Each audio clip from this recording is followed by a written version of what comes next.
nor quantity, but the collision of thoughts and integration of wisdom. In communication, we pursue harmony. Through integration, we promote tolerance and understanding. Individual parts form a community. Our community creates synergy. Hence, wisdom inspires wisdom. Thought enlightens thought.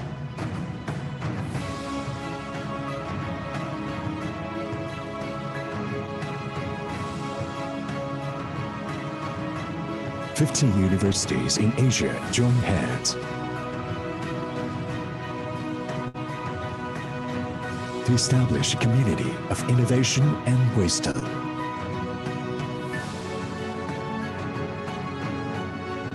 And set a new global benchmark in higher education collaboration. Integrate Asian wisdom. Shape a better future. Asian Universities Alliance."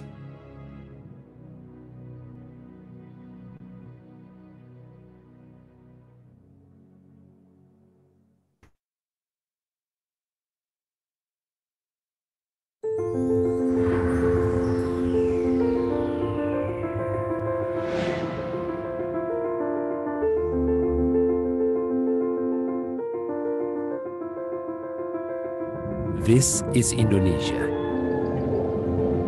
a land of immeasurable diversity, a land that offers vast opportunities.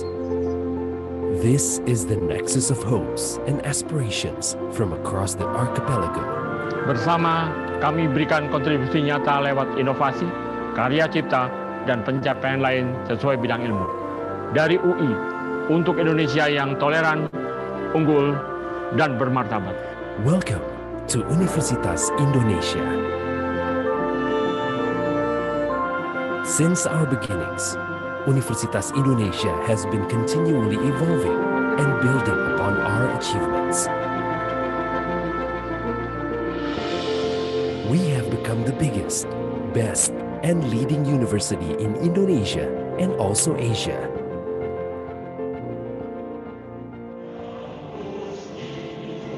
Here at Universitas Indonesia, the best and brightest from across the region come to study. From diverse backgrounds, we build an intellectual community that enriches and enhances humanity. For superior generations, Universitas Indonesia provides world-class learning facilities. We implement state-of-the-art technology for research and industrial development.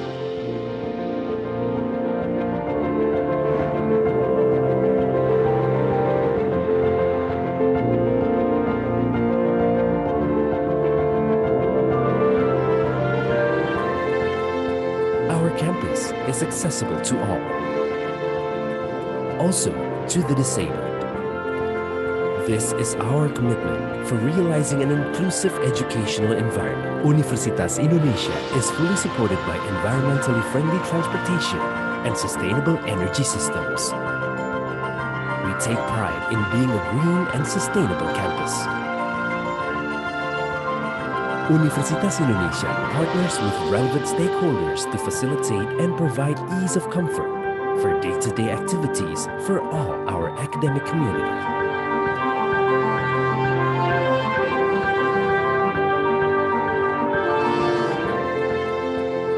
We recognize that each individual is unique, with unique talents and interests. As such, Universitas Indonesia provides opportunities for every individual to develop themselves to their fullest. Universitas Indonesia provides and fully supports students with great facilities and activities so that students are able to develop and grow to become their best.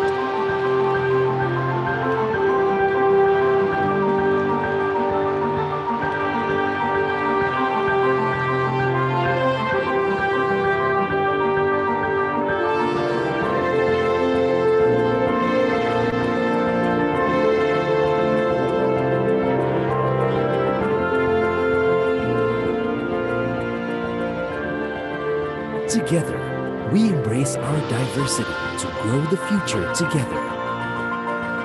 For Indonesia, for the world.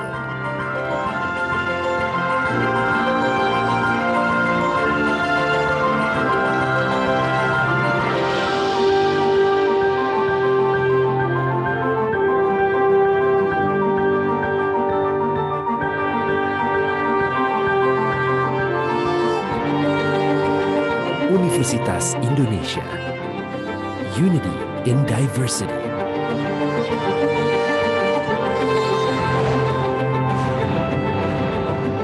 Universitas Indonesia. Veritas, Probitas, Justitia.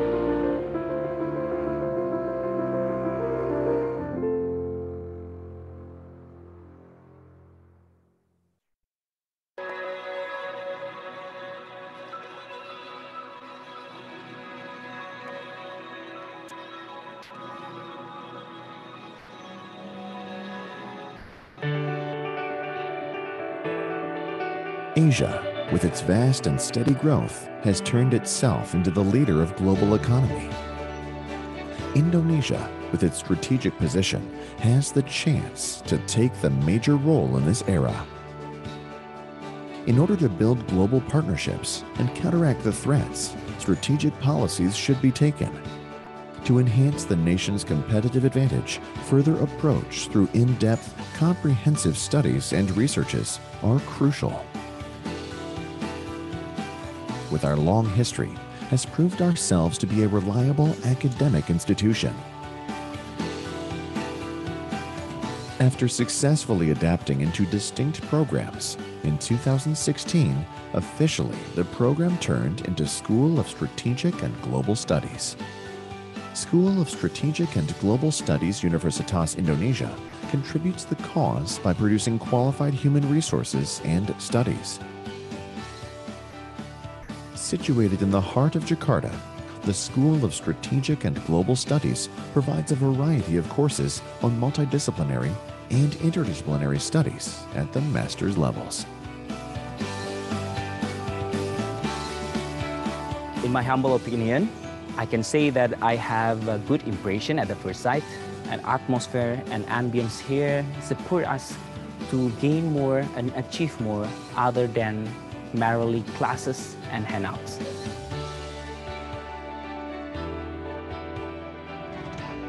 I think that is a very promising because of the multidisciplinary approach that Universitas Indonesia offers us to study. For another reason, the situation that I actually got in the classes is a lot of interesting current issues that we're talking about, so it's academically fulfilling for me. With dedicated and qualified lecturers from academic and practical background, School of Strategic and Global Studies Universitas Indonesia produce scholars and practitioners that will ready for global challenges. Together, we build the nation for a better world.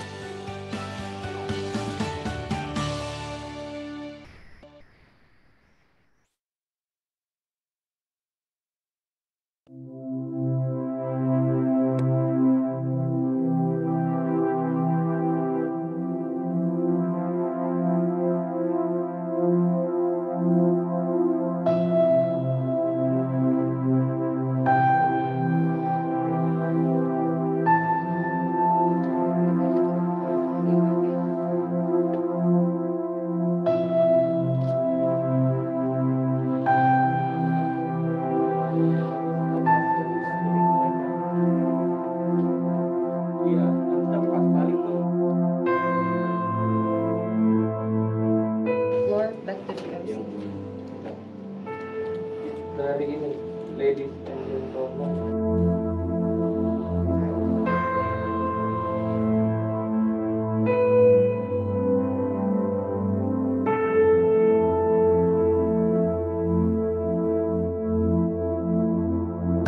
IT standby. Okay. Okay. MC ready. Okay. Okay. Moderator okay. Okay. We are good. And 3, 2, 1, go. Right, thank you. Good afternoon, everyone. Now we will have the national anthem of Indonesia. Okay, so this will be a semi-coaching session. I'll be talking for about 40 minutes or so, and at the same time you can also draw on your draft. If you already have a draft or manuscript of a paper that you already have, go on. Just keep on gathering data forever and still not be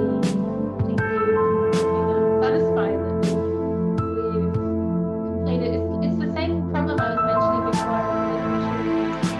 There is so much information out there. Okay, thank you, Dr. Peter, for your insightful answer. About 3 hours together, hopefully the material presented by you, knowledge, new information, all of us, especially in order to improve the quality of our paper. And see you on the second day of Writing Coaching Clinics of 2021 in ICSSGS Academic Conference tomorrow. See you and thank you all.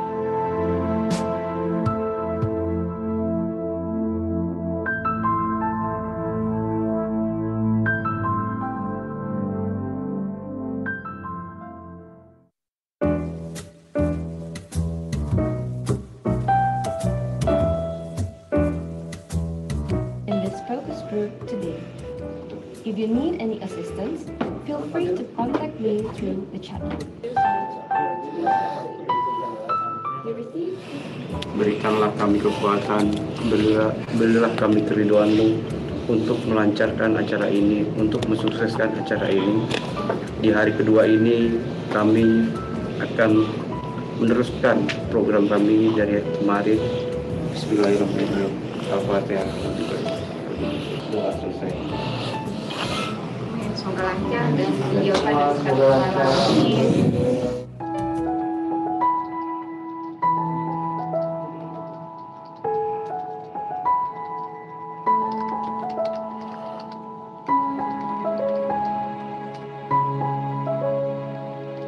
Hello, all participants and audience of Writing Coaching Clinics, the 2021 AUA and ICSSGS Academic Conference.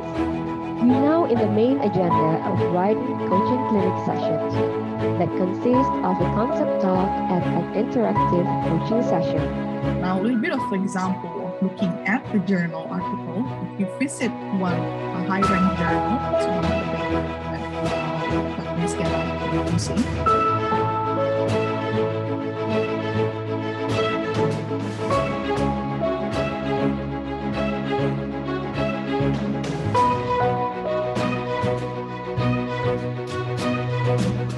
Ladies and gentlemen, thank you for staying with us. After these, we are to proceed to lobby and we will have some announcements also for the closing remarks, as well as the attendance link for your reference. So please let me lead you to the lobby, and thank you, and also see you in the next event.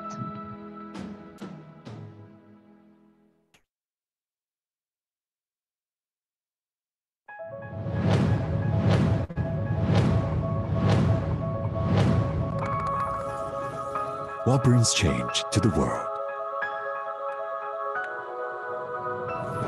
It is not area, nor volume, nor quantity, but the collision of thoughts and integration of wisdom. In communication, we pursue harmony. Through integration, we promote tolerance and understanding. Individual parts form a community. Our community creates synergy. Hence, wisdom inspires wisdom. Thought enlightens thought.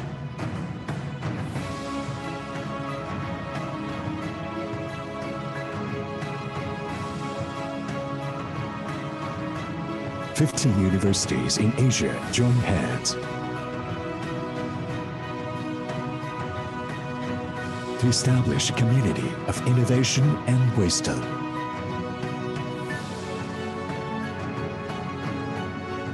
And set a new global benchmark in higher education collaboration. Integrate Asian wisdom. Shape a better future. Asian Universities Alliance.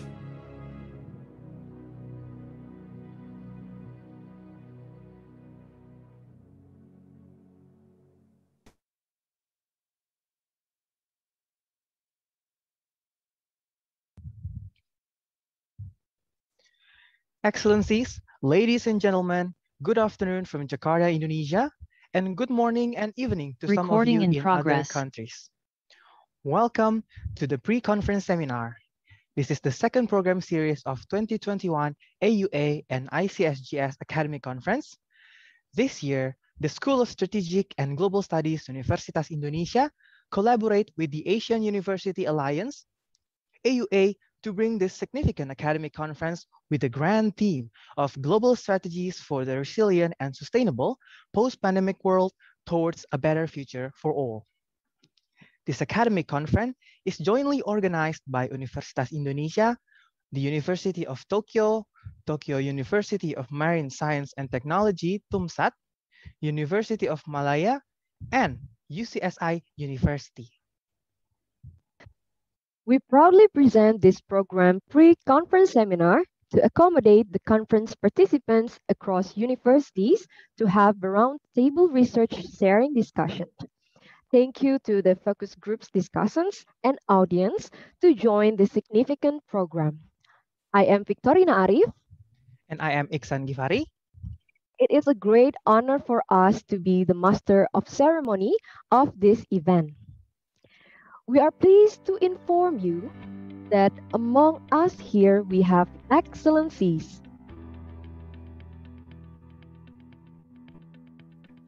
Professor Ari Kuncoro, SEMA PhD, Rector of Universitas Indonesia. Ator Subroto, PhD, Director of SSGS Universitas Indonesia. Dr. Eva Ahyani Zulfa, Vice Director of SSGS Universitas Indonesia. Dr. Lin Yola, Chairman of 2021 AUA and ICSSGS Academic Conference. And today, we are grateful to have the honorable keynote and plenary speakers, Jenderal TNI HOR Purnawirawan Luhut Binsar Panjaitan, MBA, Coordinating Minister for Maritime and Investment Affairs, and the Social Emergency Restriction Coordinator in the Java, Bali region. Professor IR Dwi Korita Karnawati, MSc, PhD, Director of the Indonesian Agency for Meteorological, Climatological, and Geophysics. Professor IR Gunawan Cahyono, MArch, PhD, Indonesian architect and professor of architecture in the Faculty of Engineering, Universitas Indonesia. Daniel Aska Alfarobi, ST, MT, MSAS, Subdistrict Administrative Head of Kalyanyar, Tambora, West Jakarta. We are also pleased to welcome today's moderators,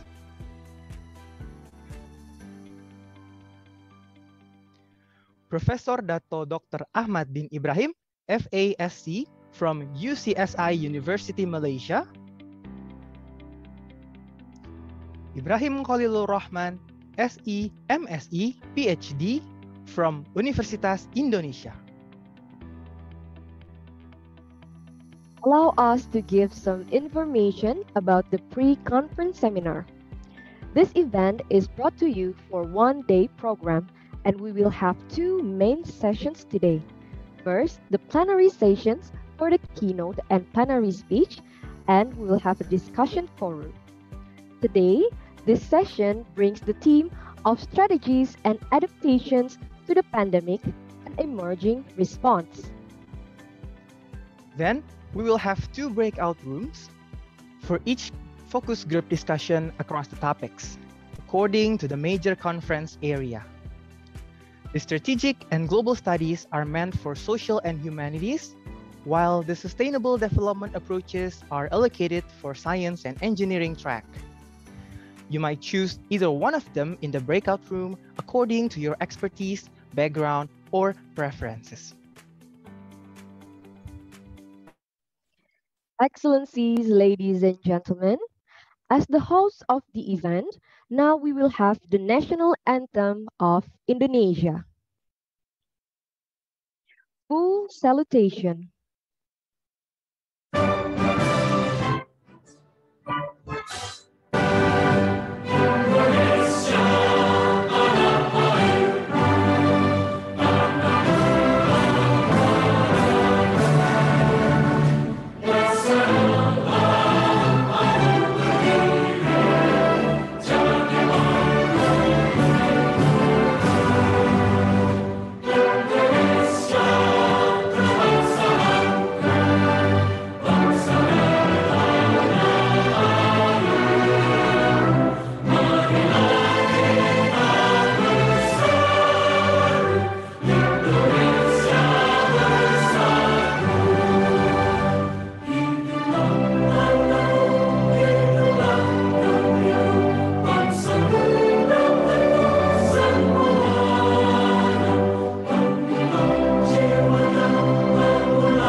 Now, we will have a welcoming speech from the chairman of 2021 AUA and ICSSGS Academic Conference, Dr. Lynn Yola. Please welcome Dr. Lynn Yola. Thank you, Ihsan. Excellencies, Honorable Minister, AUA Managers and Secretariats, Rector, Director, Dean, HOD, guests, discussants, and audience. Very good afternoon and good morning to some of you in other countries. Assalamualaikum warahmatullahi wabarakatuh. Peace and prosperity be upon us all. I would like to welcome you all to the pre-conference seminar, the second program series of 2021 AUA and ICSSGS Academic Conference. I am Dr. Lynn Yola. I'm really honored to have this opportunity to chair this event. The 2021 AUA and ICSSGS Academic Conference is an international platform to create an intellectual dialogue for academics, researchers, practitioners, and policymakers, where they can share and exchange the ideas on the strategic global and sustainable development approach. This academic conference presents 3 significant programs: writing coaching clinics, pre-conference seminar, and the conference itself. We hope that our first program of the Writing Coaching Clinic Seminar was contributing the significant impacts to the publication and writing skill of the participants. Currently, we have completed call for papers from all of the authors. Then we are proud to call for our second program of pre-conference seminar that we have today. The pre-conference seminar is the academic platform to accommodate the conference authors across the universities and backgrounds to have a roundtable research sharing discussions This program aims to discuss the conference scope across the topics that focus on two focus groups: strategic and global studies and the sustainable development approach. Today, we have around 16 focus group discussions and around 559 audience across Asian university countries or even continents who will continuously join our programs through both Zoom and YouTube streaming. Besides the focus group discussions, we will also have a plenary sessions with the remarkable keynote and plenary speakers. As we all aware, we have range of the speakers from the policymakers, academic, and community actors. It is very clear that this event provides the international platform for an intellectual dialogue among the academics and non-academics with the multidisciplinary backgrounds. Excellencies, ladies and gentlemen, our sincere gratitude to our all leaders, President of the AUA, Rector of Universitas Indonesia, Director of ICSSGS UI that constantly and fully support the innovations in our program. To all layers of actors, AUA, university members, co-organizers, we have here the University of Tokyo, Tumsat University, Japan, University of Malaya, and of course, UCSI University, Malaysia. All of the speakers, moderators, discussants, audience, and of course, the IC team of ICSSGS UI, my sincere appreciations and the success of this event is all yours. Thank you. Enjoy this international platform. Assalamualaikum warahmatullahi wabarakatuh. Thank you, MC. Thank you, Dr. Linyola, for the welcoming speech. Moving on to our next agenda, welcoming remarks of 2021 AUA and ICSGS Academic Conference from the Rector of Universitas Indonesia, Professor Ari Kunchoro, SEMA PhD. Please, Professor Ari Kunchoro, the floor is yours. Assalamualaikum warahmatullahi wabarakatuh.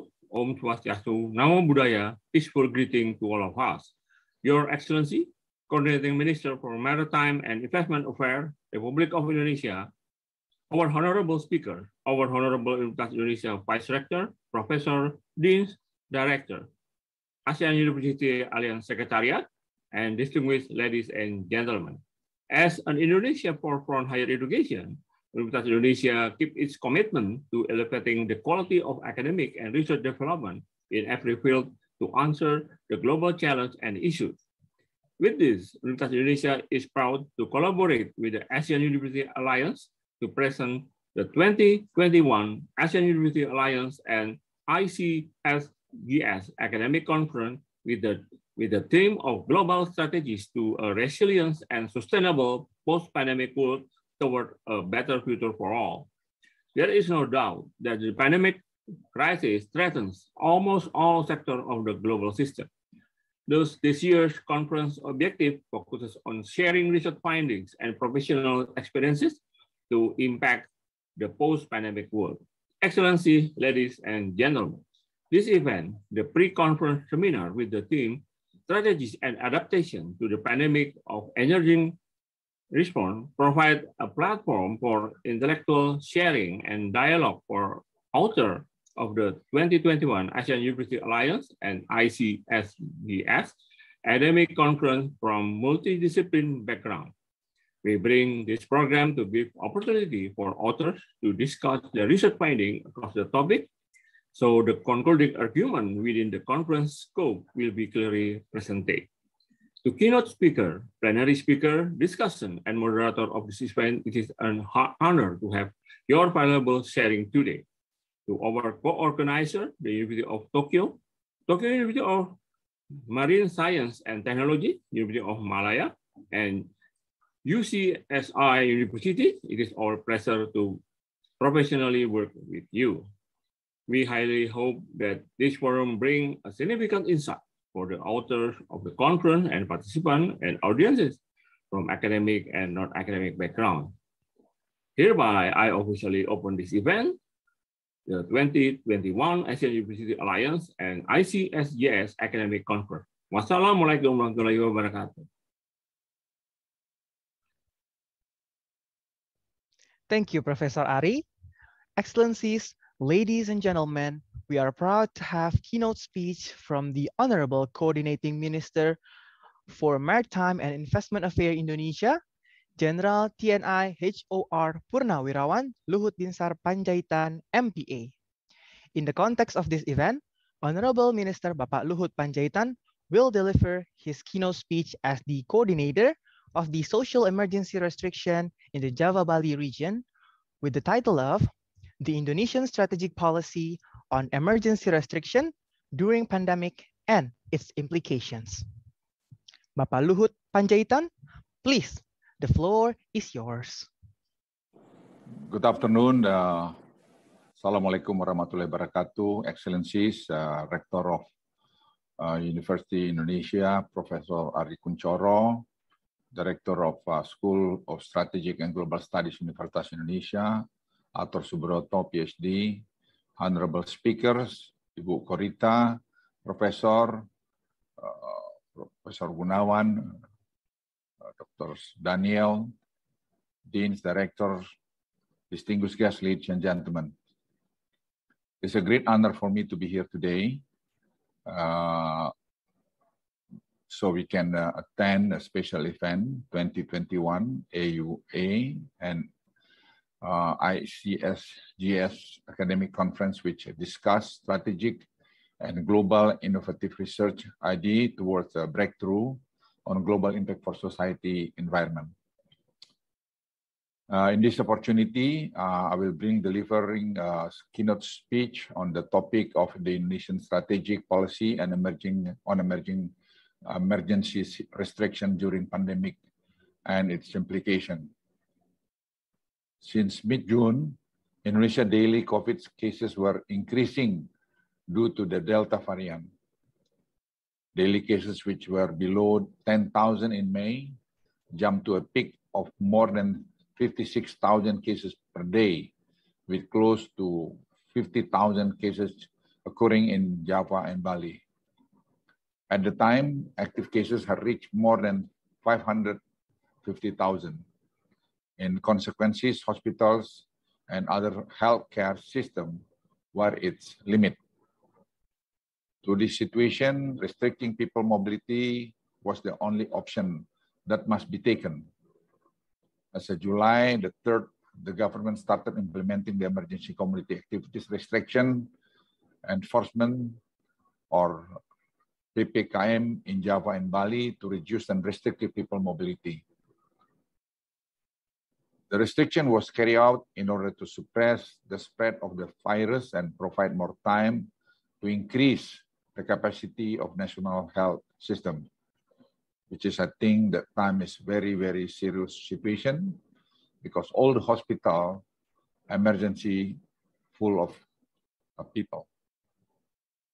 To monitor the effectiveness of the PPKM policy, we established a composite index using 3 indicators, namely Facebook mobility, Google traffic, and NASA NOAA night light intensity.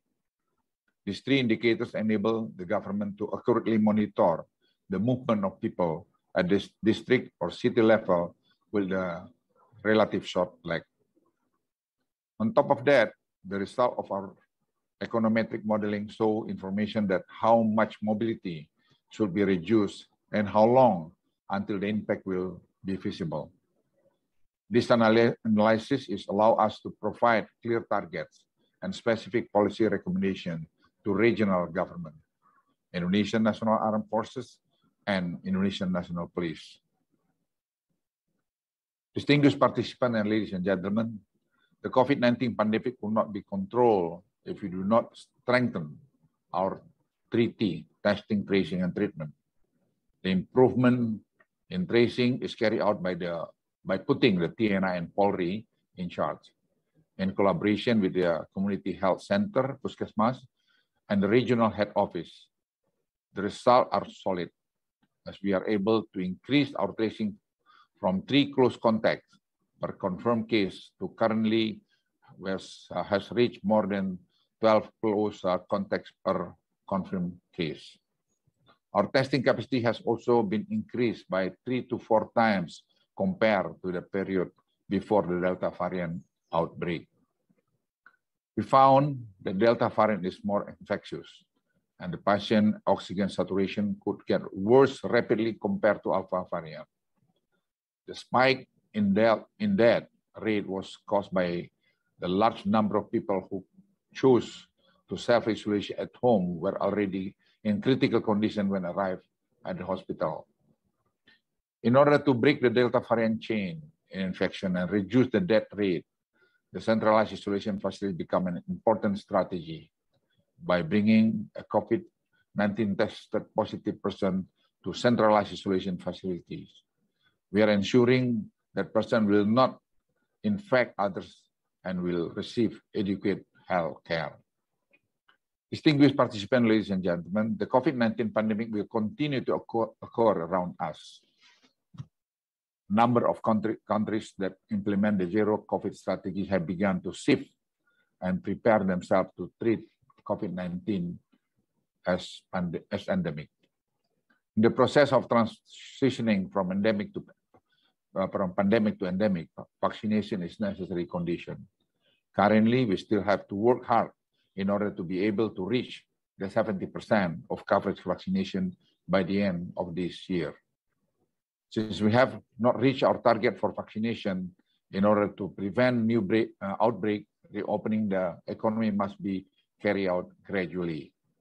The reopening of economic sectors such as shopping malls, industry, and tourist attraction is carried out through the trial periods using the digital application, Peduli Lindungi. It's a digital platform that integrates laboratory, test result, vaccination status, tracing, and community activities. Distinguished participants, ladies and gentlemen, it has been 3 months since the PPKM Jawa Bali has implemented for the first time.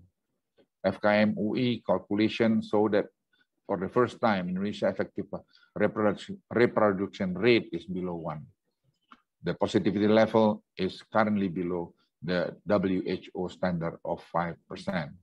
This means that we have successfully controlled the Delta variant, although we are still very cautious on this virus. The success in managing the Delta variant outbreak has achieved through a combination of science-based policy and successful execution in the field. This achievement would not been possible without the collaboration of all parties, ministers, governors, mayor, regions, TNI, police, academics, volunteers, health workers, students, and the entire community who have worked together, sacrificing their time and energy to overcome the Delta variant wave, which is, I think, I'm proud of that. This success is also due to strong leadership of President Joko Widodo, who at all times provide clear direction and continues to provide motivation for the successful handling of the pandemic. Last but not least, let this collaboration continues, and I really hope that this conference will mark a great impact in dealing with the pandemic in the near future. Thank you very much. Wassalamualaikum warahmatullahi wabarakatuh. Thank you, Bapak Luhut Panjaitan, for the remarkable speech. Unfortunately, Bapak Luhut cannot stay with us due to his other presidential duty. However, we are so honored to have your keynote speech today, Bapak Luhut. Thank you again, Bapak Luhut Panjaitan. Excellencies, ladies and gentlemen, we are now approaching the plenary speech and discussion agenda. Let me pass this session to our today's respected moderator, Professor Dato Dr. Ahmad bin Ibrahim FASC. Before that, allow me to introduce you to our today's moderator.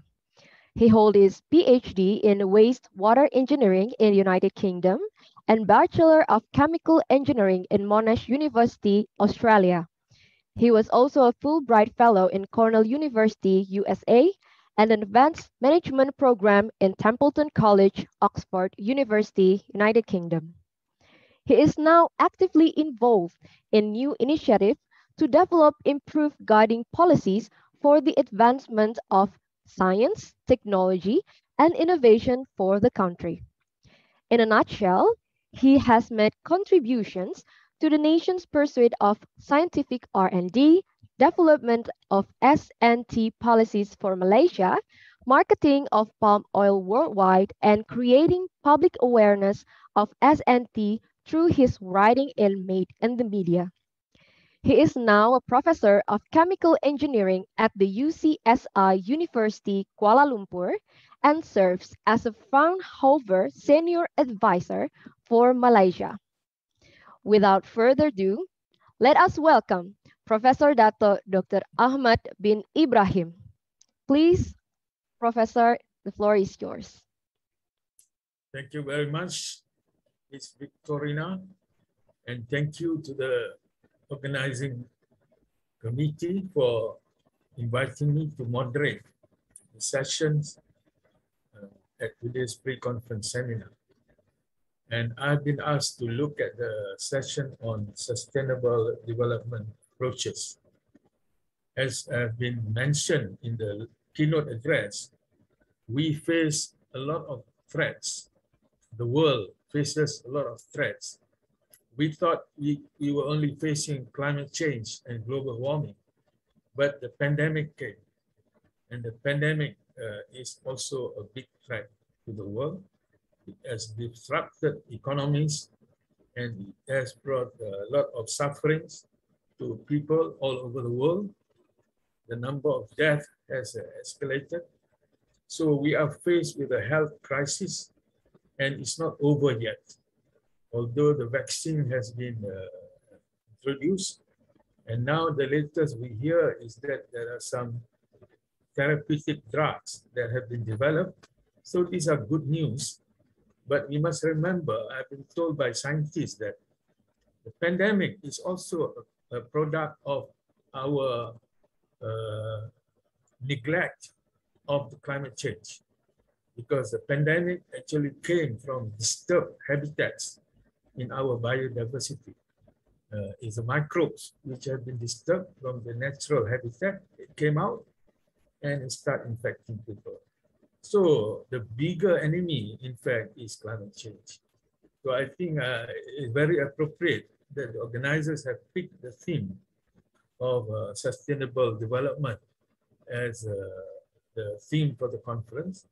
And today we have 3 speakers who will speak to us on various aspects of sustainable development, including the role of architecture and others. So without further ado, can we invite the first speaker to the speaker is let's see, Professor Dr. I.R. Dwi Korita Karnawati, MSc PhD. We will speak on there's no topic. Yeah, please go ahead.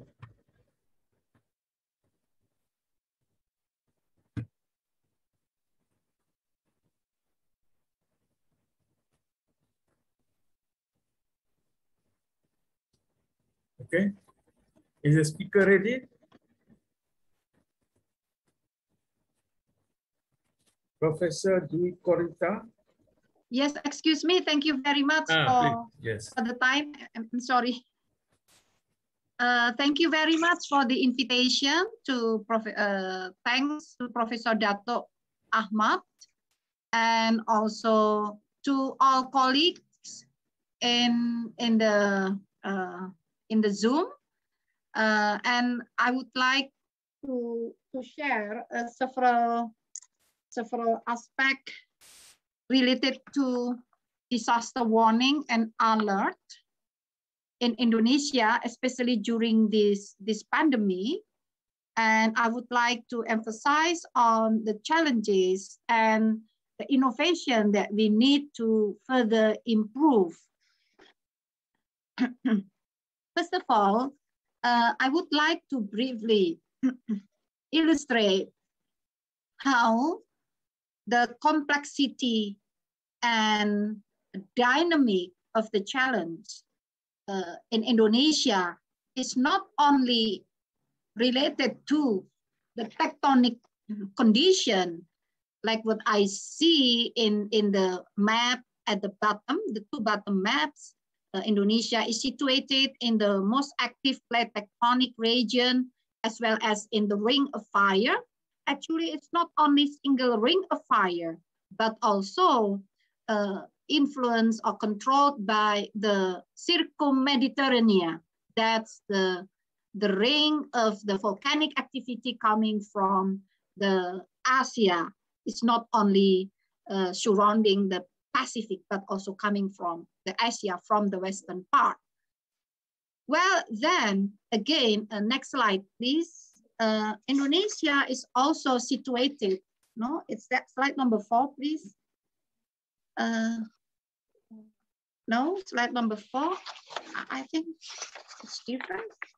Okay, anyway, actually, I would like to mention that Indonesia is also situated in between two big ocean. That's Pacific Ocean and Indian Ocean, as well as two big continents, that Asia continent and Australia continent, as well as we are situated in the equators. So we are not only vulnerable for the earthquake and tsunami, but also we are vulnerable for the global climate change, or the impact of global climate change. So that's a complete challenge from the climate, from the weather, from the tectonics, from the volcanics. And how we must strengthen our policy for disaster mitigation. First, we must improve, keep continuing to improve our technology, to improve our innovation in technology. Otherwise, we could not face, or we could not mitigate properly how the tropical cyclone, which significantly increased in terms of the frequency, the occurrence of tropical cyclone. Now it's almost every year, even though in 1 month can be twice of tropical cyclone. That's according to BMKG data. And again, La Nina, El Nino, in the past, according to our data, the cycle or the return period, it's can be 8 years return period. Nowadays, it can be only 2 up to 3 years. So it's getting shorter return period. This situation is also getting worse when the environment has been changed, uncontrolled. So complete disaster occur, multi-disaster, multi-hazard. Even now we have pandemic, so we can have disaster and disaster. So within the pandemic, we have been struck by earthquakes several times. We have been struck also by tropical cyclone. We have been struck by landslides, debris flood, and flood. So basically, first, for the policy in disaster mitigation, at first, we must improve our capacity, especially the technology.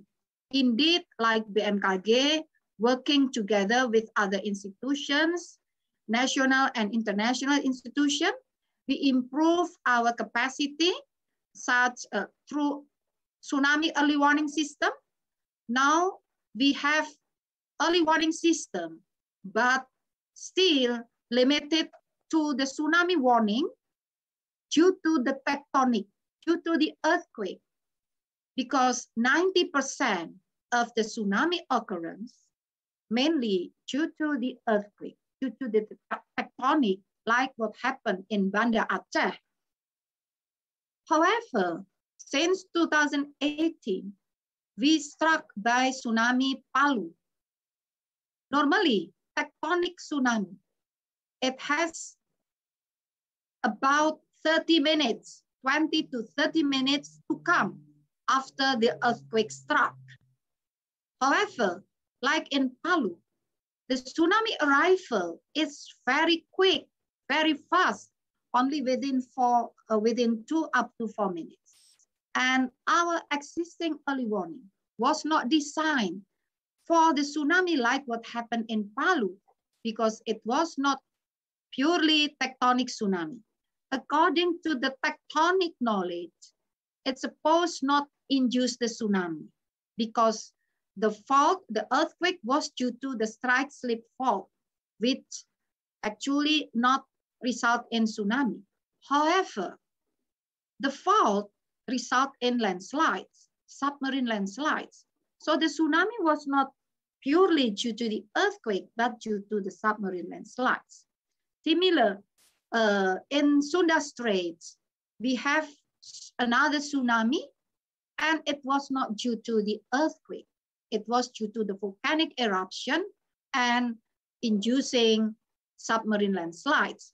So that's why we start to understand that our existing early warning system is not really fit to the existing challenge, where non-tectonic tsunami occur more and more. So that's why another innovation now is still ongoing in order to provide early warning, which is also capable for the non-tectonic tsunami. That's still the homework, not yet completed yet. And another thing, another challenge is about, because when we talk about the early warning system, when we talk about the mitigation, disaster mitigation, it comprises upstream and downstream. Upstream is mainly for technical things, technology, technical matters. So like for observation, monitoring, simulation, modeling, and then prediction, yeah, early warning. Unfortunately, when the product of the technology, that's the information such as early warning information, when it is produced, it must be delivered down to the community.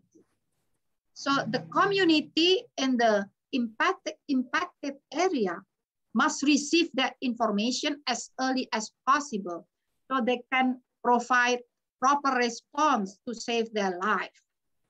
Unfortunately, due to various social, cultural problems, yeah, the information coming from BMKG, which has been received by BNPB, like in the picture, then received by BPBD. So it must be understood that information from BMKG is directed to BPBD and BNPB as well as to the media, also to the police and the army, not directly to the community. Because in the downstream, it is coordinated by BNPB in order to deliver further, especially through BPBD, the information from BMKG delivered further to the community. It can be through various media. Unfortunately, we conduct the fact-finding. We found that the end of the chain of that information is disconnected due to several reasons. It can be due to the technology reason. It can be due to non-technology reason. For instance, due to the technology is like in Palu, earthquake and tsunami, information from BMKG can be disseminated to most of the people in Indonesia through the mobile phone, yeah, through the website, through the social media, except for the people living in Palu, for the people living in the vulnerable area. That because the BTS, the communication was collapsed due to the earthquake occurred before the tsunami. So information from BMKG just stopped in BPBD, could not be delivered further because the electricity was off, the communication network was off, and the people, the person in charge to handle that information, which is in the local government, which is in BPBD, was not in the place because it has been the office hour. Yeah, and unfortunately, disaster doesn't have office hour, so it's quite non-technic reason that we need to have the people in charge in the local area for 24 hours. And that's still the problem. So that's the problem of non-technical. And another problem of technical is about the communication network. To solve that problem, we try to improve the innovation by providing the communication, which is not depend on the electricity and the Wi-Fi and not depend on the normal communication network. We just launching another communication backup just for the backup. So it must be several layers, several redundant communication. We provide for HT, that's a communication, radio communication. And we have tested that in Pacitan and in Cilacap. It works well. So the HT can replace that problem, can replace the electricity, the communication which require electricity and Wi-Fi. So hopefully it can also be implemented in other parts of Indonesia. And we really request the local government, because for the downstream, it is mainly conducted by the local government, BPBD, and instructed by BNPB is the leader in this downstream. Now we are working on that. And this is another problem. When the innovation suppose can be received by the local government in the regency and in the province or in the city that's in BPBD, then they press the button of siren. So the siren of early warning actually has been prepared by BNPB. It's more than hundreds, yeah, several hundred sirens across Indonesia. Unfortunately, the siren, now the lifetime has been expired, and the spare parts for the siren to replace the expired spare parts is not available anymore in the fabricant. So there is another problem. That's quite many sirens doesn't work anymore. It's not only about the electricity, about the siren itself, which was built by BNPB, then given to the local government to be further maintained. So it's supposed to be maintained by local government, operated by local government. So when BMKG send the warning to the local government, so they can press the button by themselves as suggested by BMKG if the level of warning is at the top level. Now it doesn't work. Some doesn't work. It's quite many doesn't work. It is another problem. Yeah. So again, we are trying to innovate again. We put the siren in the mobile phone. So now, if we install the application from BMKG, so we can have the siren in the mobile phones. It's not the real siren in the tower, but still it is under the test process, test period, experiment soon. It has been implemented successfully in Pacitan and in Cilacap. However, again, when we rely on mobile phone, sometimes the network of mobile phone is also collapsed. Yes. So that's why we need satellite. Satellite for disaster. Can you conclude now? Because yes, we are approaching the. Thank you very much. We are approaching for the conclusion again. When we talk about disaster, it's not only technical but also the social aspect, cultural aspect, community empowerment. And during the pandemic, we have. Could you jump to the pandemic slide? We have prepared since early last year, at the beginning of pandemic period. We provide several guideline rules, that the people should provide, the local government should provide shelter, which is double larger than what available now, because for the distance resistance due to the pandemic, and also must provide more protocol for healthy, integrated in the protocol for evacuation. All information is available in this poster. Mainly, we must stay healthy in that procedure for evacuation by implementing this protocol. So thank you very much for all of your attention, and very happy to have further discussion. Thank you very much, Professor Dwi Korita, for your very insightful speech. And we all know that disasters, natural disasters, climate disasters, health disasters, we all have to contend with now. Thank you once again. And next, because of time constraint, we have to move to the next speaker. And the next speaker is Professor I.R. Gunawan Chajono. And he is a very illustrious personality. Education, he had in architecture engineering from Universitas Indonesia, and Master of Architecture from UCLA, USA, 1983.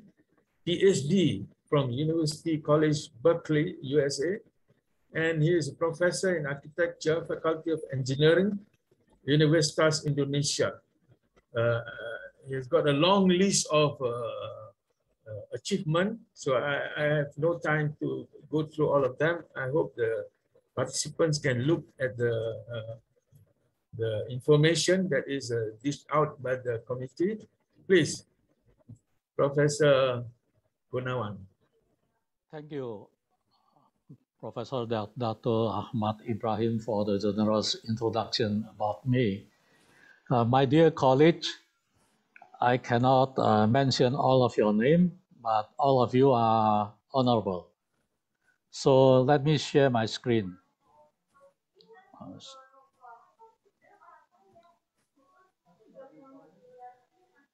Okay, is it clear now?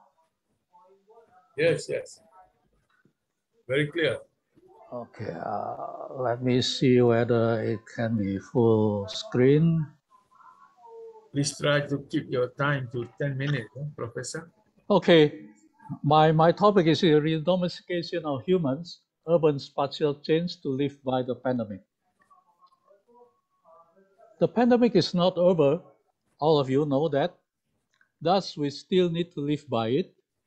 So stay home, that's the command. By the time this presentation is prepared, the world has recorded 219 million cases, with 4.19 million cases in Indonesia. The main concern of this presentation are two questions. What lessons this pandemic has taught us, and what can we discern from the wisdom of our ancestors?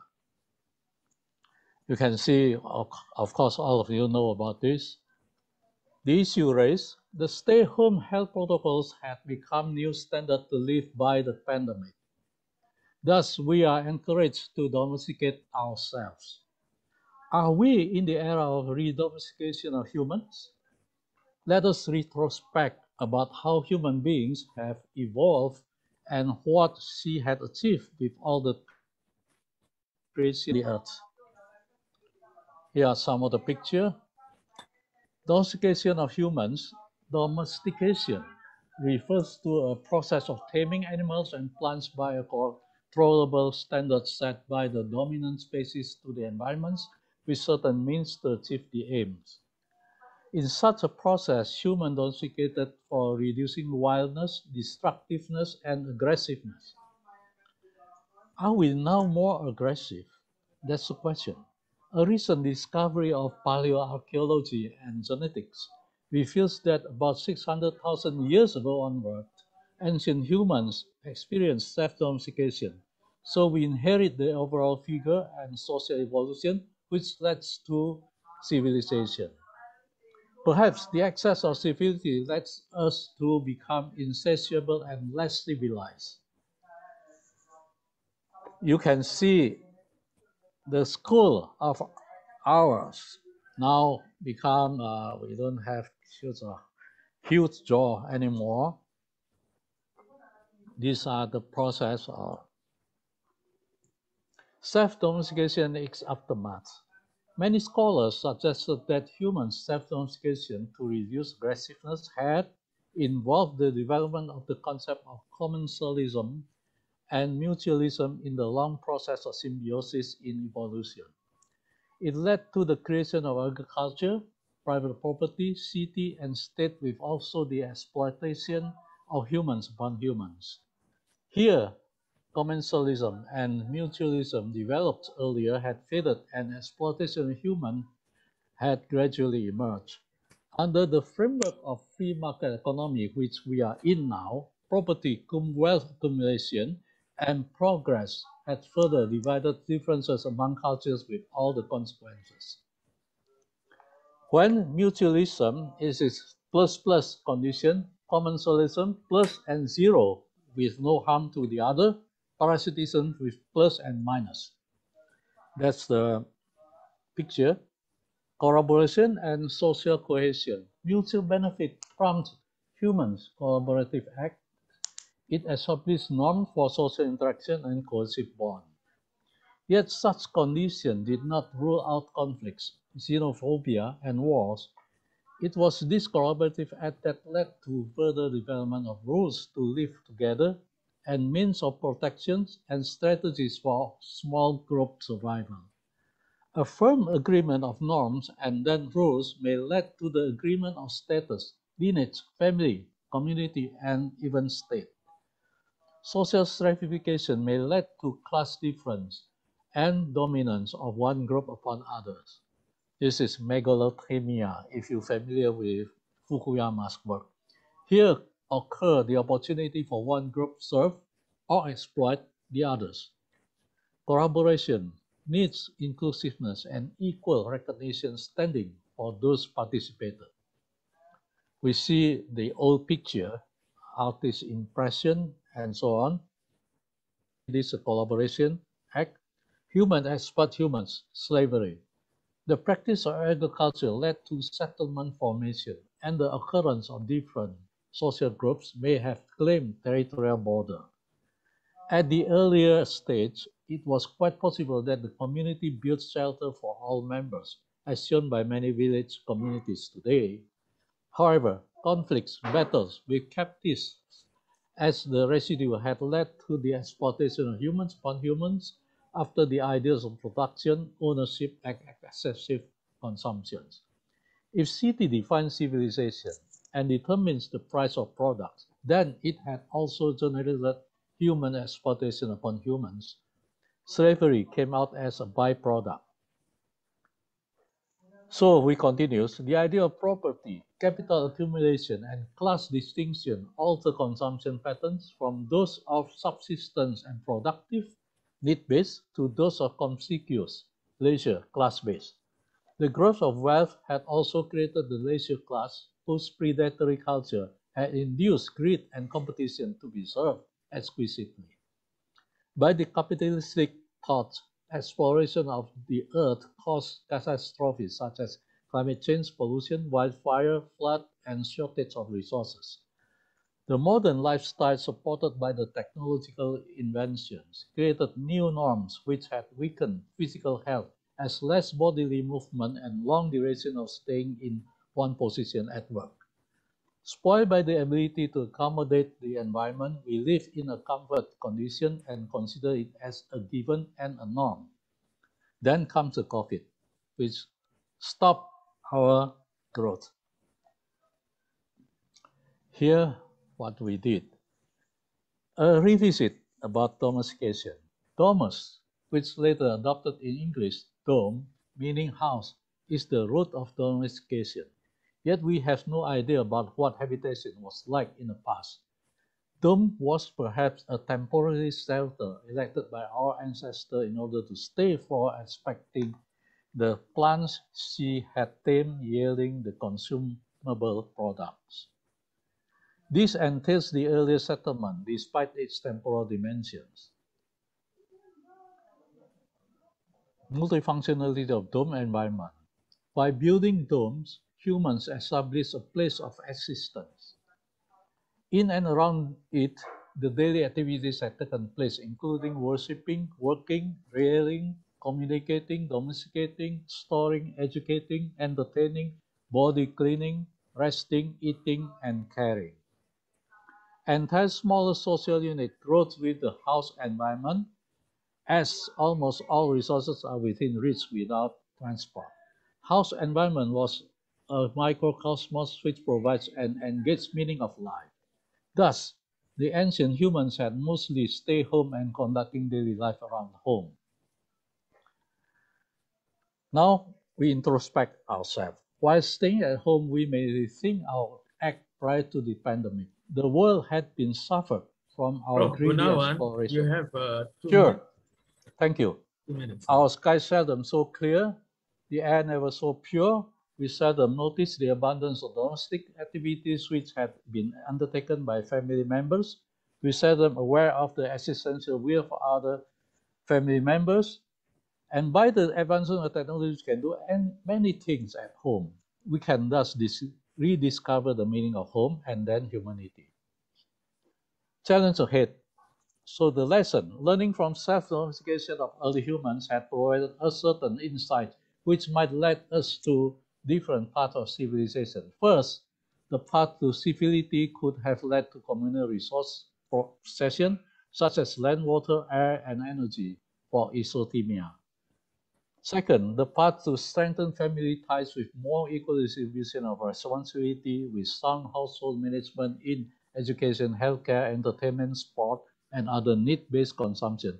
Third, the path to reconstruct the social life with fair access to healthcare, information, education, and need-based supply chaining network.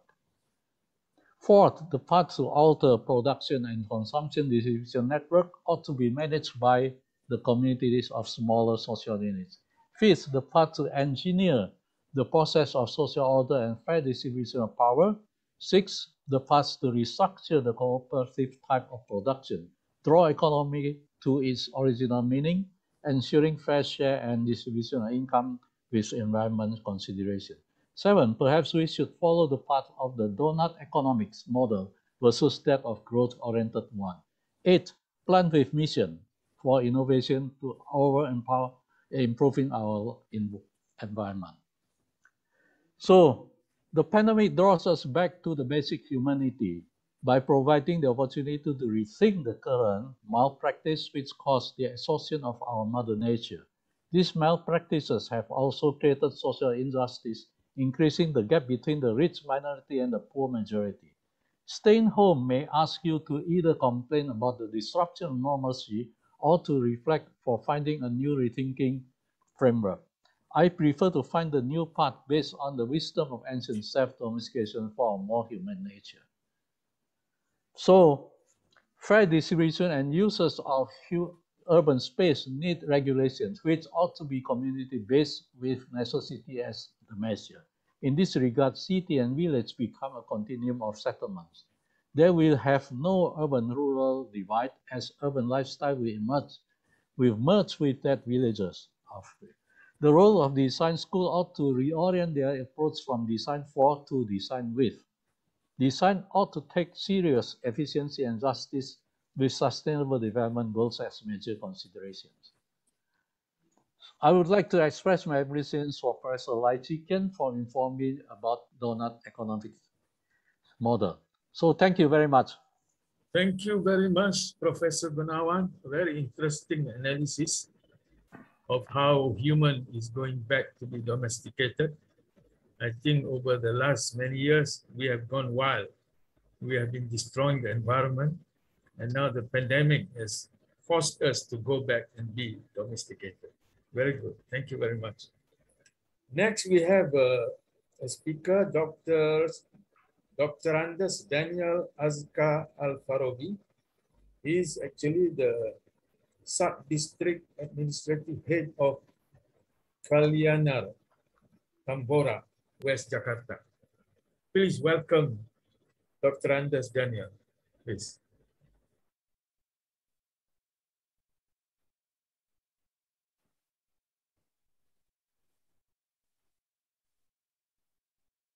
Please unmute yourself, Dr. Andis.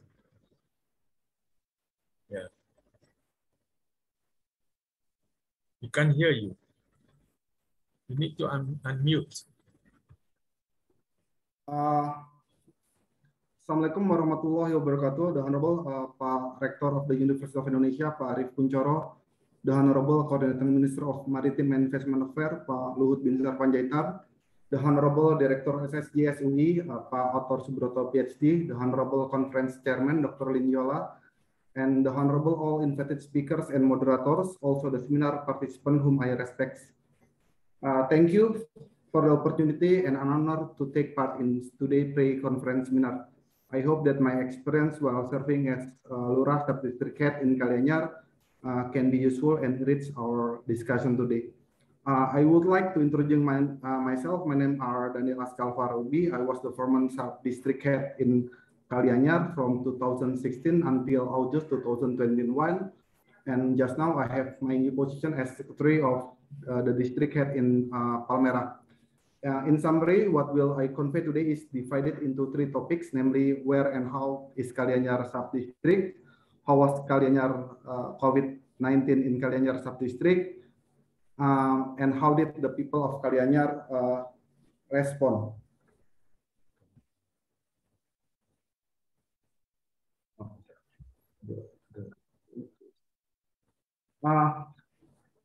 Before I go more about the Kalianyar Sub-District, I want to highlight the condition of DKI Jakarta Province. According to the Law Number 29/2007, Jakarta is the capital city of the Republic of Indonesia. It has 5 municipalities with 1 regency, 44 districts, and 267 sub-districts. West Jakarta is the highest density municipality. And also, according to data from the Health Agency, West Jakarta has the second highest number of positive cases of COVID-19.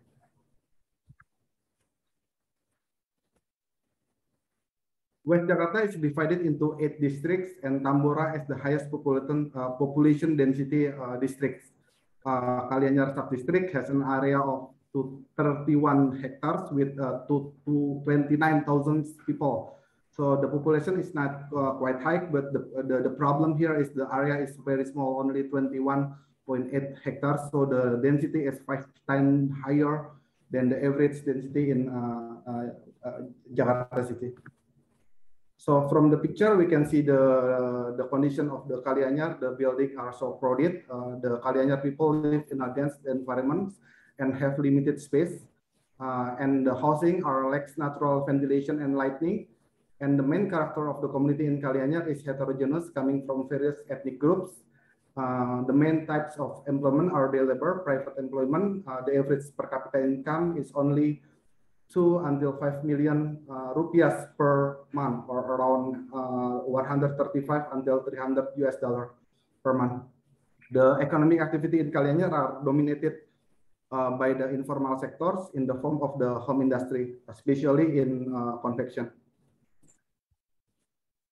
But even in such a limited situation, I can proudly inform that Kalianyar had no case until mid-April 2020. And when Jakarta had reached more than 1,000 cases, around 1,900 cases, and was the second highest recovery rate in Tambora districts. And according to the data DKI Jakarta Provincial Head Office, the spread of the COVID-19 in Kalianyar is still relatively low.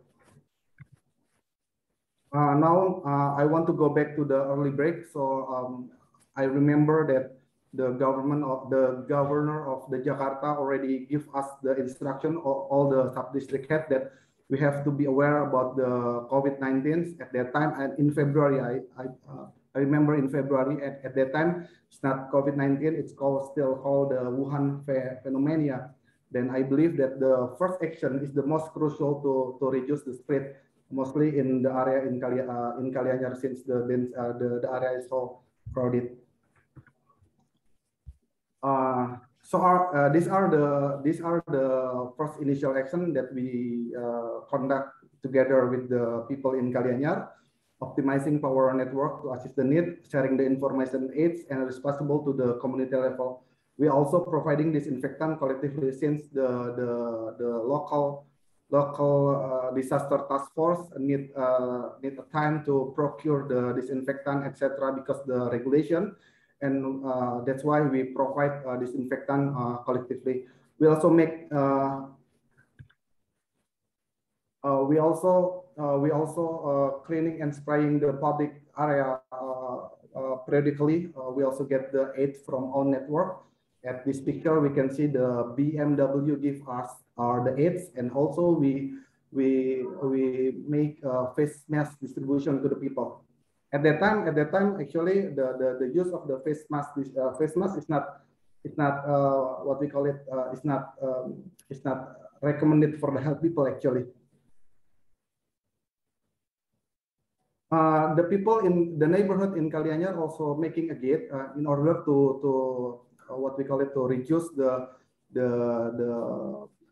spread of the COVID-19, so the stranger people cannot enter the neighborhood, and the community can be safe. We also make a community of the kitchen, as we know that at the first time of the pandemic, it takes time to get the PCR results more than 1 day, around 2 or 3 days. And then at the time that the people has to be stay at home, and we provide all the food. So the people in Kalianyar are cooking the food and give it for free to the people who make self-isolation in their house. We also providing the public hand washing. So we can find many public hand washing around in Kalianyar and provide it with soap, and it's all free. We also cleaning and spraying the public area periodically. So the whole series does need a concert effort, not only the local government, but also all the elements in the community to collaborate, especially in adapting to changing situation with limited funds and other challenges. As well known, the pandemic is not the first yet. Nothing is new under the same sun. There will be no new normal in the absence of creating resilience and sustainable future. So as Abraham Lincoln once said, the best way to predict the future is to create it. That's all. Thank you. Thank you very much, Dr. Andes Daniel, for sharing with us what happened in terms of response in the West Jakarta. As we can see, people come together, and it brings out the best in people during this pandemic, collaborating and helping out society. Thank you once again, Dr. Andes Daniel. And now we go to the session of discussion, question and answers, and some questions from the audience. And I would like to invite my co-moderator, Dr. Ibrahim Khalilur Rahman, to actually give your comments also on some of the presentation that has been given. Please, Dr. Ibrahim. Thank you very much, Professor Dato Ahmad, for inviting me joining in the discussion. And my name is Ibrahim Khalilur Rahman. I'm lecturer at Sekolah Strategik and Kebijakan Publik, University of Indonesia. It is an honor for me to accompany Professor Dato. I'm looking up to him in this occasion and in his capacity as a researcher. So I think the session has been illuminating strategic policy, which we can see the connection from the macro level, where Pak Luhut mentioned how Indonesia has introduced several policy to mitigate the problem of the COVID pandemic. And then from Professor Bikora, which I like, the important notion she mentioned is that disaster doesn't have office hour. Disaster can come anytime, which means that our capacity and our ability to protect and to give the early warning system is very important. And then the third, Professor Gunawan mentioned about Francis Fukuyama remark, which is very interesting, as myself is also an economist, that maybe we see pandemic from the other side of the coin, where it gives several opportunities for us to contemplate that it will flatten the stratification of people, so that the extraction of people on other society can be reduced at this time for the time being. And lastly, I'm really happy and amazed with the presentation from Dr. Andes Daniel, how a district which is very densely populated can avoid the turbulence of COVID pandemic. Maybe if I can rise up one question, Professor, if we can attract them with one question. So Professor Dwi Korah, you mentioned the challenges that government is currently facing regarding the spare part. Syringe doesn't work, a spare part's not available, and with this, with the fact that hurricane and then earthquake can come anytime, what will be the solution at this point to mitigate the problem, and how can you illustrate with us the communication with the local and sub-local districts such as Pak Daniel here as Lurah, for instance? What will be the mean of communication to raise the awareness that we are now entering a very risky condition? If we don't prepare anything at any time, it will be, it will be jeopardizing society at large. Please, Professor Dwi Korah and Pak Daniel. Well, thank you very much for the questions. It's very challenging questions. Basically, why we emphasize the importance of early warning system, especially during the pandemic.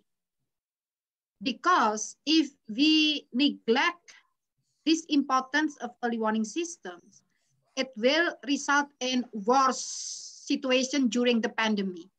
So by neglecting early warning system, then the disaster occur and many people must be together, stick closely together. So that will be getting worse, like what happened in Western Sulawesi, in Southern Kalimantan, and several other disaster area. So it can be the cluster, new cluster for pandemic. And the questions, what I just explained is just the background. Why when we talk about the pandemic, we're still thinking about the early warning. Because in order to prevent further spread of the pandemic or being the new cluster. And the answer, the question related to the siren, the spare parts. Yeah, siren and spare parts, it's very important to provide the early warning directly to the people. Unfortunately, due to that limitation, so we cannot do that for several areas. And the solution, we just develop innovation, the new version of siren. The new version of siren, it can be installed into our mobile phone. So it's not the real physical siren. So that's from the mobile phone. By assuming the communication through mobile phone will not collapse due to the disaster. And how we can coordinate with the local, our head of village, we work together with the local government. They have an existing system in the local government, how to connect the local government to the local village, collaboration, coordination. Right. So we try to jump into the existing network from the local government in the kabupaten or in the province directly to the local village. And we also visit the local village directly to talk, to do some field school, yeah. We work with the local village for the field school, for the fishery, for the farmers, and for the student in the local village as well. Thank you very much. Thank you, Professor Dwi Korah. And Pak Daniel, when you mentioned about 3 steps of action that you mentioned in your slides, initial action, voluntary action, collaboration, what has been the mean of coordination? I mean, looking into the area when you were working on, it was densely populated. The risk of COVID spread has been really huge, I believe. But then with whole collaboration that you have it has prevented the region from further further attack of the pandemic. What has been put as mean of coordination and tool of communications between you, yourself, and the population at large, society at large? Thank you, Pak. So, yeah, in the first beginning of the pandemic, I believe that Kali Anyar will be suffer enough if we don't prepare from the beginning. So, yeah, in the first of all, we already coordinate with all the stakeholders, including the Islamic scholar in Kali Anyar, because as we know that the majority in Kali Anyar are Muslims. So we invite all the Islamic scholar. We discuss with him. We ask them to help us to communicate with the people in Kali Anyar. So and I'm so lucky because when the pandemic hit the Kali Anyar, I've already working in Kali Anyar for 5 years. So there is trustworthiness between me and the people in Kali Anyar. So that's make us easier to communicate, to coordination and communicate with the people in Kali Anyar. Thank you. Thank you. And before I'm giving back to Professor Dato, one last question from me for Professor Gunawan. You mentioned how the transition during the pandemic has changed the landscape of social structure from megathemia to isothemia. What will be the consequence for urban planning? Does it mean that now we will be witnessing less development of malls, condominium, everything will be flattened? Do you see any particular difference in the future when we are becoming flat in the society, Professor? Yeah, it needs, thank you for this marvelous question. The most hurt probably the big capitalist, okay, the investor, the developer. What I mean is not to take out all of the revenues, but you can put less revenues and then invest more in environment. That's what the donut economy tells us. And then I think the government should rethink about the cooperative, which in Indonesia now means kooperasi, not kooperasi anymore. I squeeze you all to squeeze out your energy and to myself.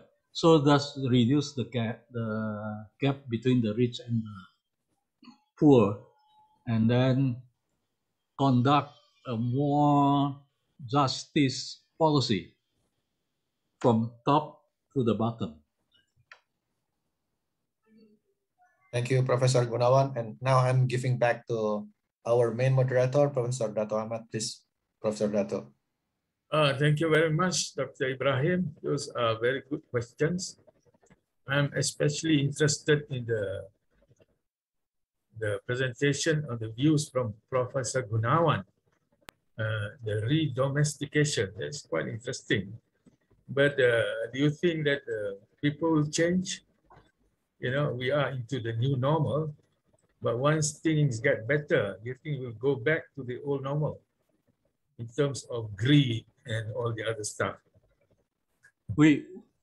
Thank you for this comment. People now used to and live in their comfort zone by the tradition of capitalism.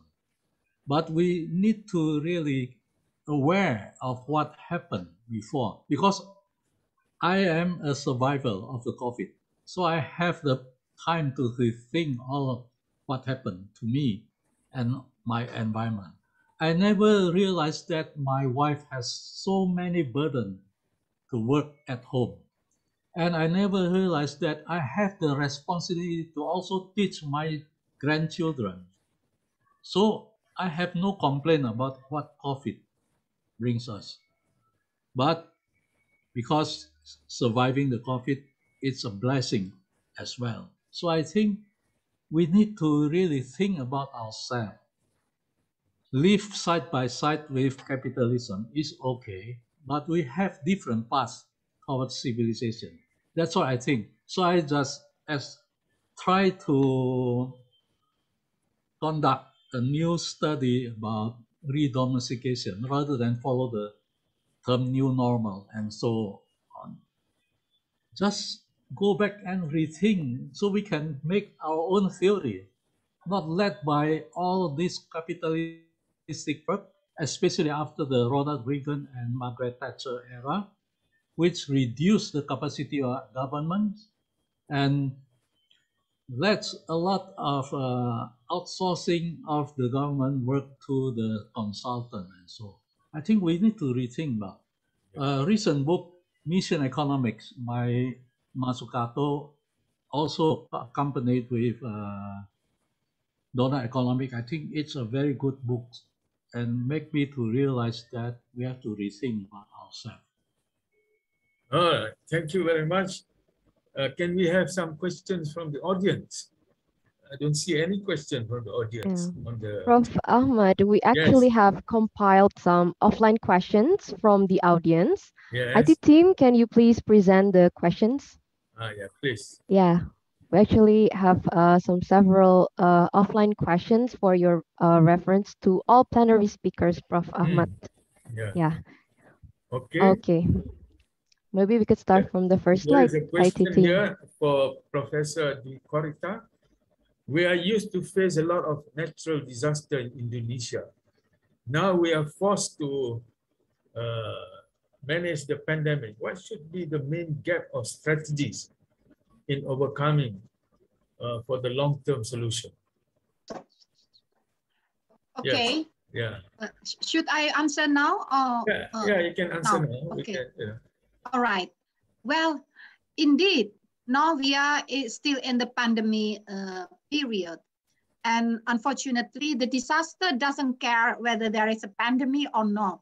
So that's why the strategy to solve that problems, we must keep continuing, even keep improving our capacity to monitor, to predict, and then to provide early warning. Because when we fail for that, the impact will be double or triple.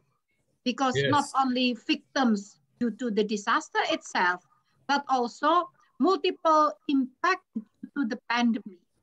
So this catastrophic event can occur. So that's why the strategy is improving our existing capacity. We conduct a collaboration with several experts from the university and agency, as well as from international experts. So that's what we decided for the strategy. Thank you very much. To give early warning, we must be able to read the disaster well, isn't it? We must know that disaster is coming, so we give early warning. Yeah. Yeah, this is one of the, I've come across the use of satellite also. Satellite imaging. That's the technology. Trying to understand the disaster. Okay, next question, Professor Gunawan. What would be the new direction of city development post-pandemic? Was the correlation between pandemic crisis and new direction of city development explained in any of the classic city theory?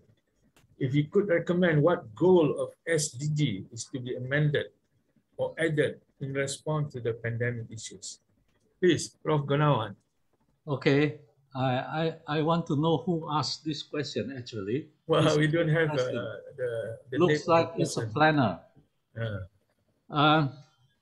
Our financial framework in Indonesia is annually filled out by the government, local government.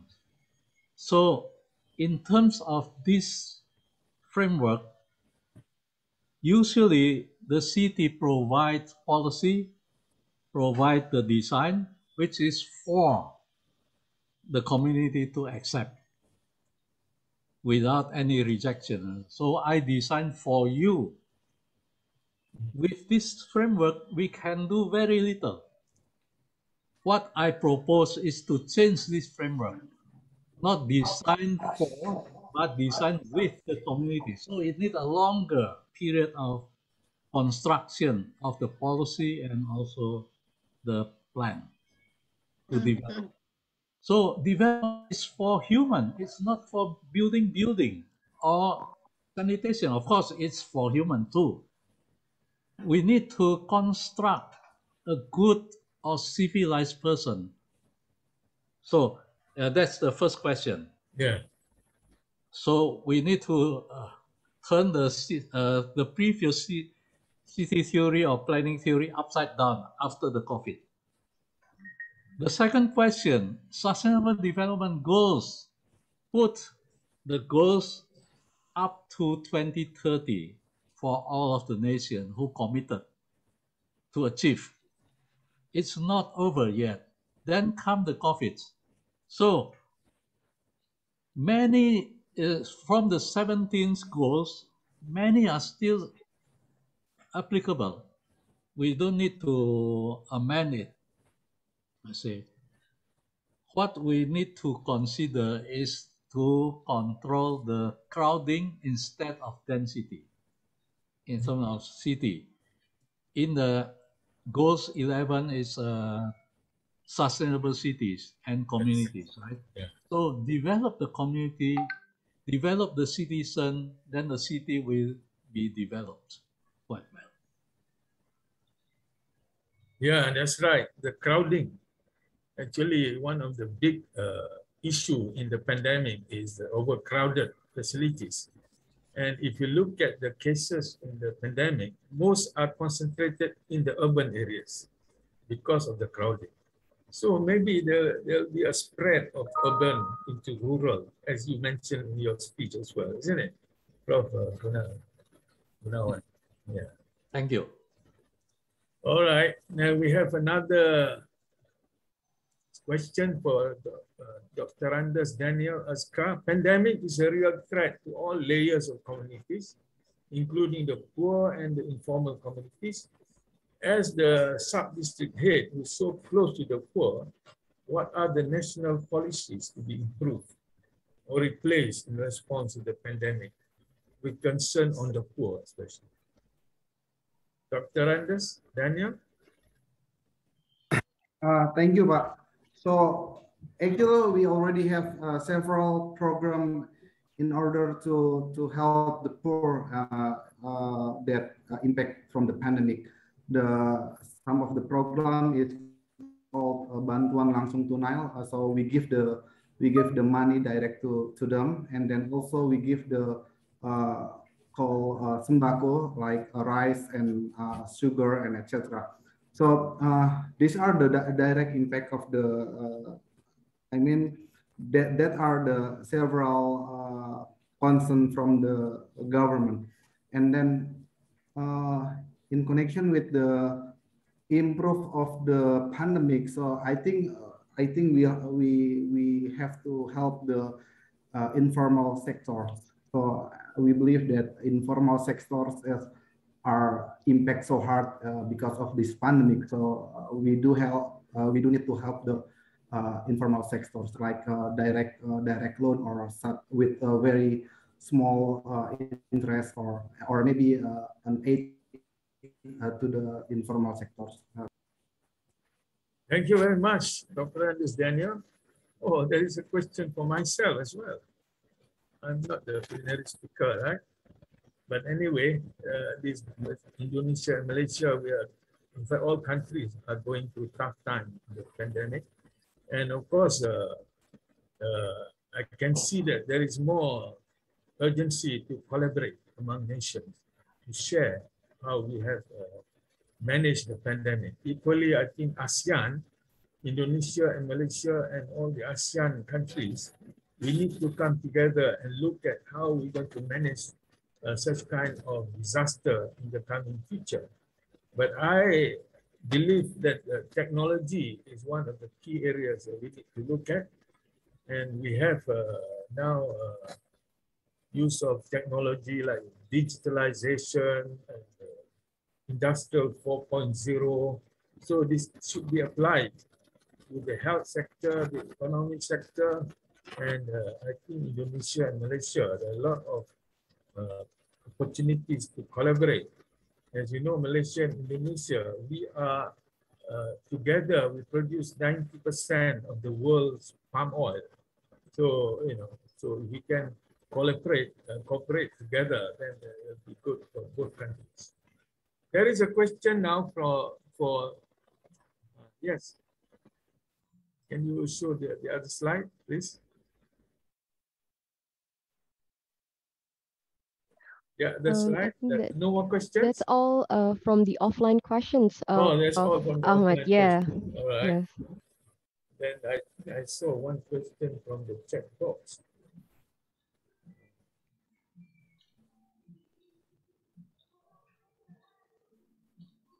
I think there's no more question. And we have one more question. Yes, please. Professor Dato. I'm still, I'm still scared when listening to Professor Dwi Korra presentation. When she mentioned how irregular tsunamis we had in Indonesia. So usually tectonic tsunami took 20 minutes to 30 minutes before reaching people's homes. But the last one in Palu, it was only taking about 2 to 3 minutes. And the problem is even more so when we realized there was no signal to allow us being connected to the early warning system. So in that kind of circumstances, Professor Dwi Korra, what should we do when we first, see something is not correct, it's not right with regards to tsunami or earthquake? Right. Thank you very much for a very difficult question. Actually, that's also the difficult part facing by all experts of tsunami. So it makes us realize when we are not really ready with the technology. So we must back to the local wisdom. For instance, like in Palu, we also have investigation related to the cultural and social local wisdom. Actually, the earthquake occurred twice. The first earthquake is also strong, but none of the animal running away to upper hill. However, the second earthquake makes cows and animal running away to upper hill, and the people looking after the cows chasing the animal. So they are safe. So the wisdom that we learn, we use the earthquake itself as the early warning. So starting now, we campaign to every community in the coastal area. When you feel ground shaking, just don't think about the early warning. Just run away from the coastal area, find the highest place. Don't think about siren, don't think about the early warning. The early warning is the earthquake itself. Until then, we innovate our existing early warning. So back to the local wisdom. Thank you. Thank you very much, Professor Dwi Korra. Back to you, Dato. Yeah, are there anybody in the audience who wants to ask question? Ask live question instead of this chat box. Anybody from the audience? No? We actually have the, if this is for Ferhat Karaca, if Mr. Ferhat is here, maybe you can turn on your microphone. Yeah, please. Oh, hello. Yeah, please. This is Ferhat, and we have been working on to improve the building, residential buildings to make them more resilient for the pandemic, for longer time of isolations. So while I am listening Professor Gunawan, I just like to ask this question. I think he can provide some insights and ideas. How or what kind of designs we can adopt or implement for the residential buildings to keep people more mentally healthy. Even I saw your picture in a boat. It seems that you are quite relaxed there, mentally healthy. So that's why I just like to ask this question particularly to you. Okay, thank you. Yeah, please. Ferhat. Thank you. We are now used to air conditioning, but unfortunately, I am not buying that idea. My house is without air conditioning, so please design more more opportunity for the windows to open. Cross ventilation, this is one part.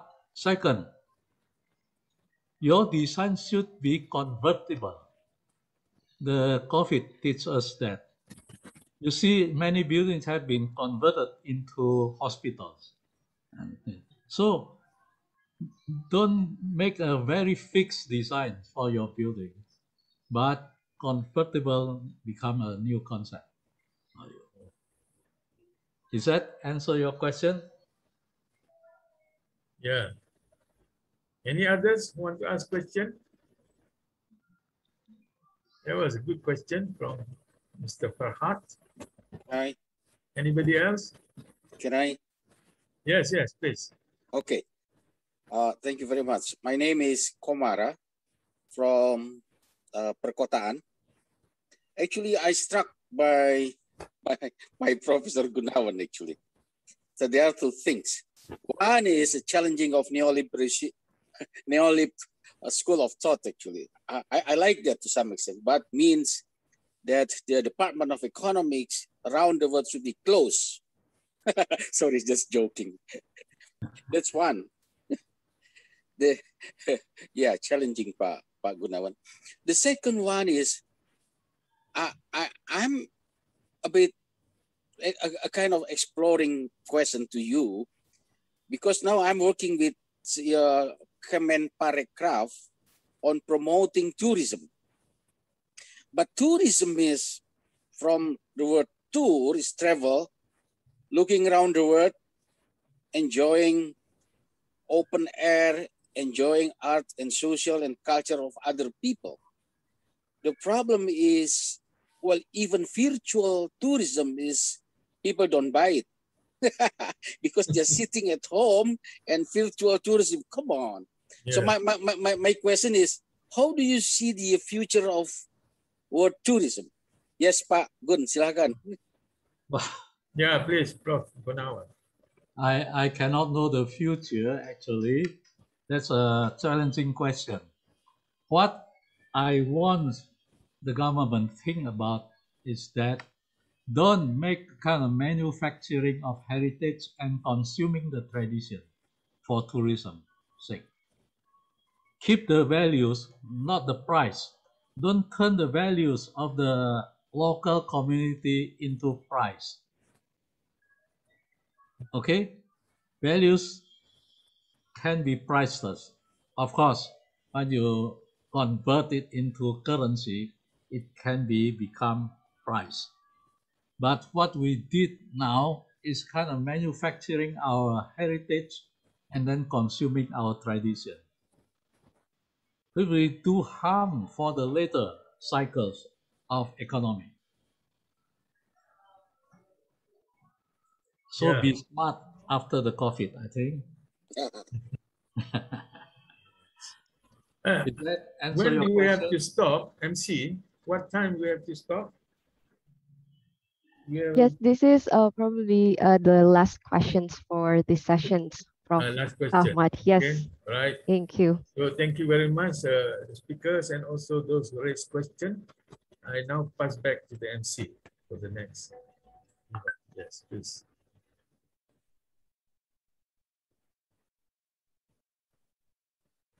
Okay, thank you, Professor Dato Dr. Ahmad, one of our remarkable moderators of today's session. Next, we kindly ask Chairman of 2021 AUA and ICSSGS Academic Conference, Dr. Lin Yola, to give a token of appreciation to our honorable speakers for the insightful speech. Please, Dr. Lin, to give the token of appreciation. Thank you very much, Ihsan. Ladies and gentlemen, please allow me to present the token of appreciation to all of our speakers today. The first one, of course, goes to our keynote speaker, Bapak Luhut Panjaitan, the Honorable Minister. Thank you very much, Bapak Luhut, for the very remarkable speech of today. And The next one, we have a token of appreciations to Professor Dwi Korita Karnawati.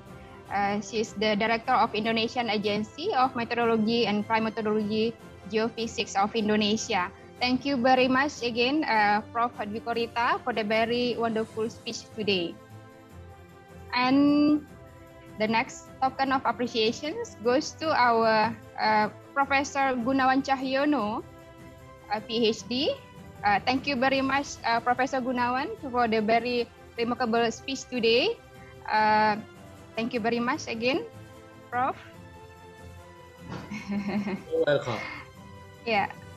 And the next one, we have a token of appreciations to Bapak Daniel Aska Alfarobi. Thank you very much, Bapak.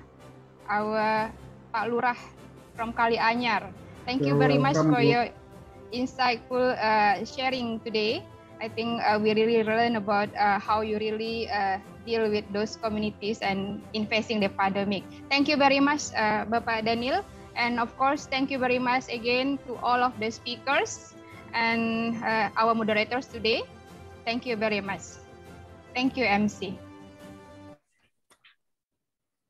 Complete our today's program, we invite all speakers, Professor Dwi Korita, Professor Gunawan, Bapak Daniel, Bapak Ator, Dr. Lin Yola, Professor Dato Dr. Ahmad, and Bapak Ibrahim to turn on the camera as we're about to take virtual photo.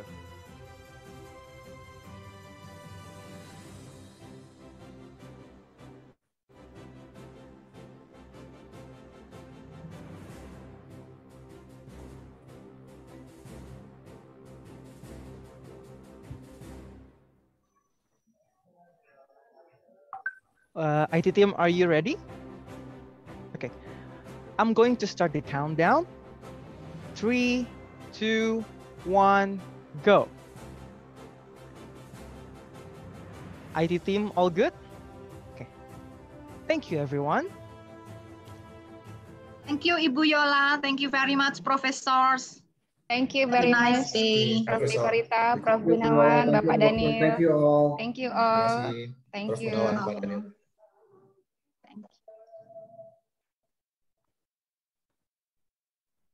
Ladies and gentlemen, thank you for staying with us. Now, we are entering the next agenda of pre-conference seminar. The event will be divided into two focus groups. The first one is the Strategic and Global Studies that will be led by Ibrahim Khalilur Rahman, SE, MSE, PhD.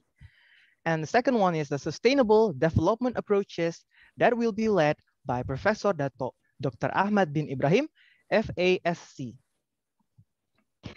Before we start the discussion, I would like to give some announcement about the rule of the session. To our dear participants and audience, I would like to inform you that you could join the focus group session to your preference by clicking the breakout room button on your Zoom application. This session will be recorded, hence we would like to ask for your consent to be recorded.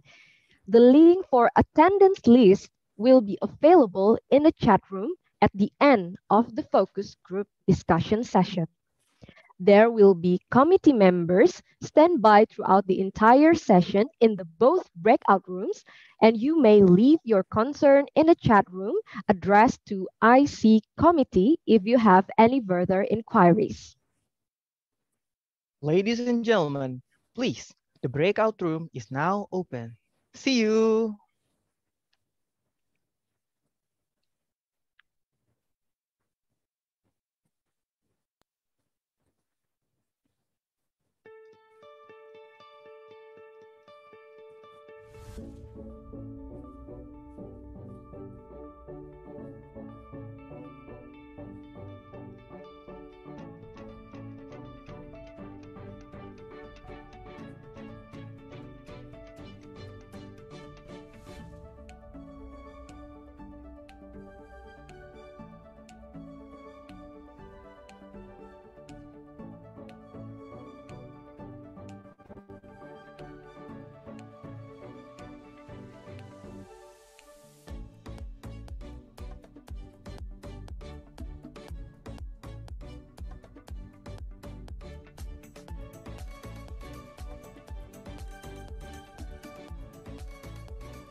ada suaranya.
Recording in progress.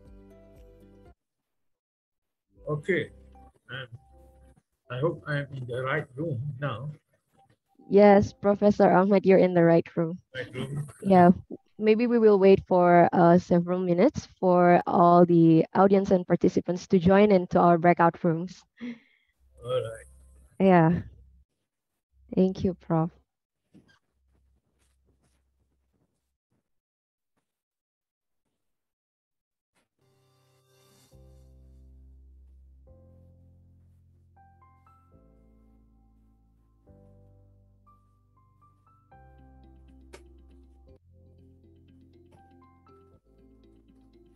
So we have 6 speakers, 6 discussants, isn't it? Yes, Prof. Ahmad, we have 6 discussants. And each person is only for 10 minutes? Each discussants for 7 minutes. Oh, 7 Prof. minutes. Okay. Yeah. 7 minutes. Yeah. If they can do in 5 minutes, better. Okay. You have a good discussion. Yeah? Sure, Prof.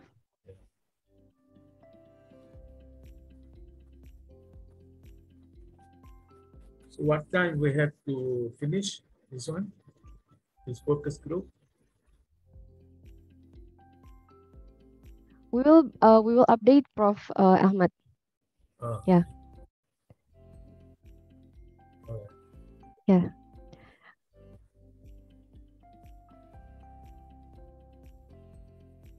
They are given 15 minutes break, is it? Yes, Prof. Ahmad, Yeah, we'll so have a 15 minutes break and we'll then we start will go back to main session. We'll start at 3 o'clock. Okay. 3 o'clock, yes. We'll start now. Let me open this breakout room session. Okay, right, please. Thank you. Dear discussants and audience of the pre-conference seminar, the 2021 AUA and ICSSGS Academic Conference, we're now in the main agenda of pre-conference seminar sessions that consist of sharing and discussion sessions across the topics. This focus group is named Sustainable Development Approaches, and I am Victorina, and I will be representative of the committee in this focus group today. If you need any assistance, feel free to contact me through the chat room.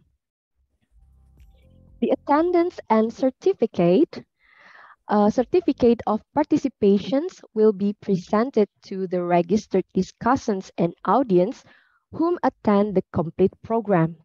Attendance form will be shared towards the completion of the program. So without further ado, let me pass these sessions to our today's moderator, Professor Dr. Ahmad bin Ibrahim. Please, Professor Ahmad, the room is yours. Thank you very much, Ms. Victorina, for that introduction. Yes, I can see that we are into a very good topic to discuss, and as mentioned by Victorina, each speaker only can speak for 7 minutes.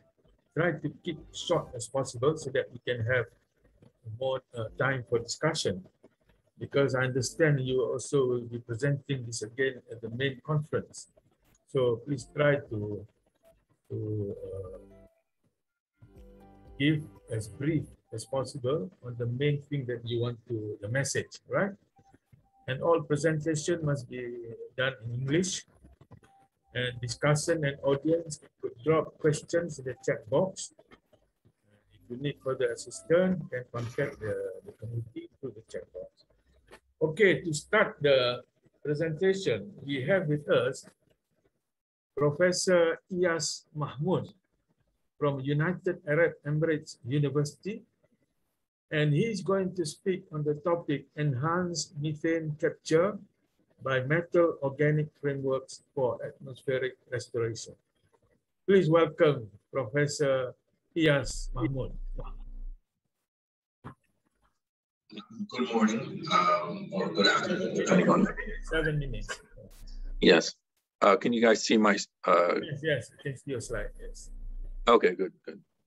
All right. So, thank you for the kind introduction. So, I will be presenting on enhanced methane capture by metal organic frameworks for atmospheric restoration.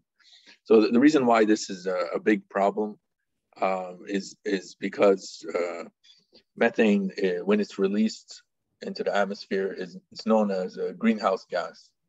So as you saw all across the world, there are some little bit strange weather patterns and things of that nature, rising temperatures, record temperatures. And some people believe that this is due to the increase in concentrations of carbon dioxide and methane. So a lot of people look at methane, a lot of people look at carbon dioxide, but methane is also another greenhouse gas, and its concentrations have been rising since before 1984, and we've reached a record high in 2020. So the reason why it acts as a greenhouse gas is that it acts. It's basically like an insulating blanket around the atmosphere, and then when the heat comes, when the sun's light comes in, some of it is absorbed, some of it is reflected. And then basically the heat that enters is trapped. It's trapped on Earth, and this will increase the temperature. So it's more potent than carbon dioxide. So we really have to, the whole purpose of this presentation is I want to kind of bring this to your attention, that methane is also another greenhouse gas we have to look at, and also to give you some ideas about what we can do to kind of capture methane or separate methane and so on and so forth. So me, I work on porous materials, so I'm showing you here on my slide metal organic framework material. The way that it's made is inorganic and organic components are placed together in a building block-like approach to form a three-dimensional, sometimes three-dimensional, it can be one-dimensional as well, structure. And this structure can kind of absorb methane, can separate methane, and depending on how you design it. So this is kind of the approach that we're taking to address this issue. So how can we design them? So we really have to, because there's so many MOFs, there's so many different MOFs that we can pick, then we have to really look at what are the properties of the MOFs that are important to get the really high capture or gravimetric uptake or really good separation. So here we're just looking at gravimetric uptake. So here, what I did is I collected experimental data on various MOFs. So each of these points represents a different MOF. And I generated a 5-dimensional plot. So each point represents a MOF. It's color-coded for the density of the MOF. It gives you the BT surface area of the MOF, and it gives you the gravimetric uptake, and the size of the circle gives you the pore volume. So it has all of these properties in one. And the whole reason of that I put it in a 5D plot is just to allow people to visualize what are the things that, what are the properties that are most important at these conditions, which is 298 K and 1 bar to capture methane. So as you can see, we don't, usually the one thing that people usually say is that as you increase surface area, then you'll get more uptake. That's not always true. It depends on the conditions. In this case, we don't really see that based on the experimental data shown here. So we keep increasing the surface area of the MOF, thinking that maybe you will get more absorption or more gravimetric uptake, but we don't see that. So that's the first thing, and that's the main observation we made from this. So we have to think of a new strategy. Again, what we're showing was that although there's correlations that hold at 65 bar, which are higher pressure, they don't hold at 1 bar and 298 K. So those same correlations don't really hold. So that idea or strategy, which worked for natural gas vehicles and compressed natural gas on the designing these adsorbents, doesn't really work at these cases. So we don't really see this strong positive linear trend, which increasing surface area means increasing gravimetric uptake. This is not the case. And the R squared is 0.162. So there's really, based on this experimental data, there's really no strong fit. So we have to kind of think of another way to do it. So the other thing, what I did was I generated another plot, another 5-dimensional plot, which has methane uptake on the y-axis and then isosteric heat of adsorption on the x-axis. And again, you have density and you have pore volume. So in this case, when you increase isosteric heat of adsorption, then you get more methane uptake. So it seems like for this system, surface area is not really very effective to increase uptake, gravimetric methane uptake, but the isosteric heat of adsorption is. So we have to think now, what are the, later on I'll discuss this more, how to really increase the isosteric heat of adsorption for this application. So the fit is reasonable. We have an R squared of 0.7234.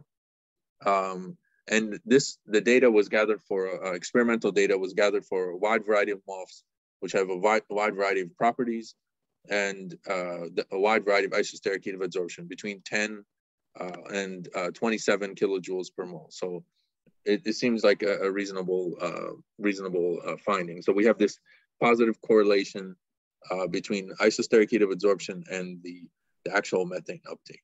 So we actually made an equation where we get the methane uptake in millimoles per gram and as a function of the isosteric heat of adsorption. So you can use that to kind of predict, based on the isosteric heat of adsorption of your MOF, roughly what will be the methane uptake based on this wide range of data. So you will know immediately if you will be able to reach the target before you make your MOF. So that's the whole idea of these correlations, is that before you actually do the experiment, you have an idea of whether it would work based on these structure property relations. So essentially what we did is, I hope that what I showed you is that, methane is another greenhouse, it's another, major contributor to potential global major contributor to global warming, and that we can kind of design MOFs to kind of capture the methane or separate the methane. Here, we're just looking at capture before it's released into the atmosphere, and it causes other problems. So I want to make it more easy and efficient to design these materials. And one material we found was a good candidate is ATC copper. And when you're designing this at these conditions in this way, it's better to just target isosteric heat of adsorption rather than surface area. And in the future, more assessment needs to be done on what the effective impurities are, like water and carbon dioxide on these type of processes. And that's all I have for today. So that's less than 10 minutes. Thank you very much, Professor Iyas. Next, we have Dr. Ferhat Karaca from Nazarbayev University, and he will speak on the topic for 7 minutes: development of new health and safety indicators, improving sustainability of residential buildings during the pandemic. Please, Dr. Farhad. Oh, hello. Hello, everybody. Thank you, Professor. And I am also very honored to be here in this very interesting and successful event. I will talk about today the project we are running at the moment, and I'd like to start with a short video. It is just 1 minute. Then it's going to be a good introduction for everybody. Please just listen to the video. 1 minute, right? Video? Yes, 1.5 minutes. Yeah, yes. Oops. The current pandemic is bringing changes to our living space requirements. Residential buildings and living spaces usually being designed with concepts promoting comfort levels for daily routines. This will not be sufficient anymore in our cities, where people may need to stay indoors for months in isolation due to the need to keep a social distance from the other members of society. Consequently, our homes become an essential part of more complex future living environments, and designing multifunctional spaces would be the new norm in a sustainable building paradigm. Healthy and comfortable living space is essential to mental and physical well-being. Developing inclusive solutions by considering local conditions to meet local needs is key to achieving better and safe solutions for future building designs. PAN-SUST suggests developing cultural and urban-specific building characteristics and sustainability functions for times when millions of people have to work and study from home, as in the current COVID-19 pandemic. All interested stakeholders are invited to join PAN-SUST think tank, engage in discussions, and present their ideas on adapting residential building sustainability factors and indicators to future pandemic conditions. PAN-SUST is a multidisciplinary project aiming for the development of building sustainability features and an assessment tool for Kazakhstan, which has a vibrant and diverse culture influenced by many ethnic groups. PAN-SUST, let's develop sustainable housing for a comfortable life during a pandemic together. Oh, okay. Thank you very much. Actually, it is our introduction video, so I just decided to use it to make an introduction about the project. So we are working on how to improve our residential buildings to adopt pandemic conditions. Because we have our experience from the past. I mean, all of the residential houses, not only all the buildings, even the cities are designed in a way to, by learning lessons from the previous infectious diseases. And it is going to happen in the same way. And this pandemic, I mean, coronavirus pandemic, also teaching us lots of things. And we are focusing on that, how to improve the buildings, I mean, residential buildings, to make it more sustainable and resilient for the for such episodes, such happenings. So the project is a kind of, in general description, this is what we are focusing on. And this is actually the way and the processes we have been achieving during the last year. And we just started developing or creating the indicators. Actually, I think I'm pretty sure that the audience are quite familiar with the building assessment tools, like green certification tools like BREEAM, LEED, and others. And those certification systems are available and has a kind of wide level of applications in many countries. But the missing piece is that type of certification systems, even sustainability assessment tools, are not focusing on the pandemic because we haven't experienced it for a long time. But during the last 2 years, we are just fighting with it. And this project is suggesting to add additional indicators and factors to improve the certification systems and also sustainability of the buildings. So we started with defining the indicators. In order to do it, we just focused on the literature first. And it was a kind of state-of-the-art analysis in the literature. Then we just developed a think tank, and more than 250 experts joined our think tank, and they provided their insights and ideas. Actually, today, I am also asking for you to provide your insights and ideas. It is not important that if you are expert or not on building designs. Everybody has their own experiences. So everybody has their own experiences and suggest solutions to improve our living spaces to make them much better for the coming years. So after selecting the indicators and sub-indicators, we just decided to identify the ways. I mean, which indicator is important? It was a critical question. And we use a kind of survey-based instrument, and that instrument is responded by many respondents, and then we identify the weights. It means the importance of each indicator selected and identified. Then the next stage is the identification of the measures of each indicator. It is actually a very challenging topic, and we have been organizing for workshops and discussion, round table discussion series.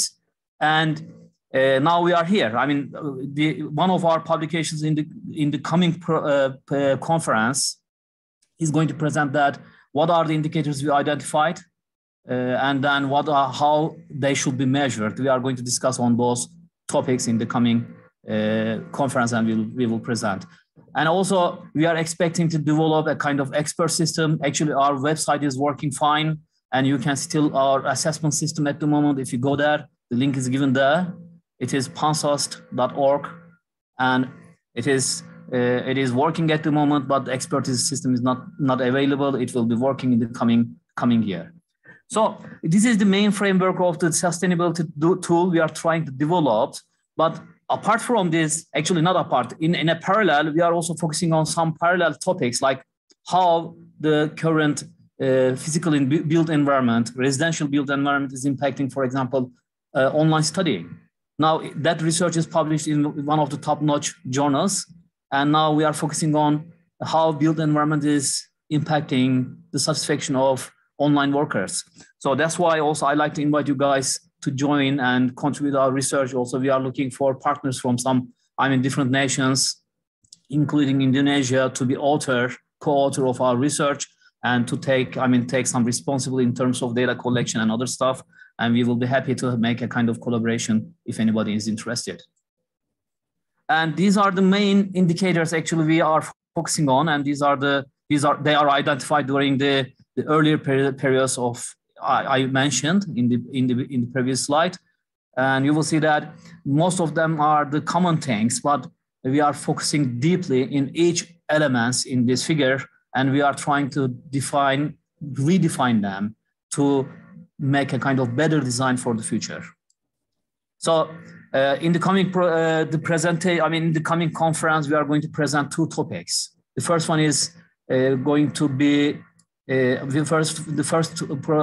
paper or first topic will be about the development of new health and safety indicators to improve the sustainability of the residential buildings for the pandemics.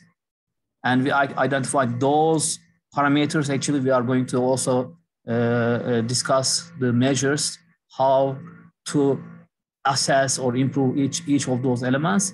And the second topic we are going to focus on that. This is also a kind of inclusive results we obtained during the research, and we did a kind of survey, more than 500 students, and we just identified the main problems of non-urban, like students living in rural or highly rural places, and what are their main problems and what kind of difficulties they are experiencing in terms of their residential homes or houses.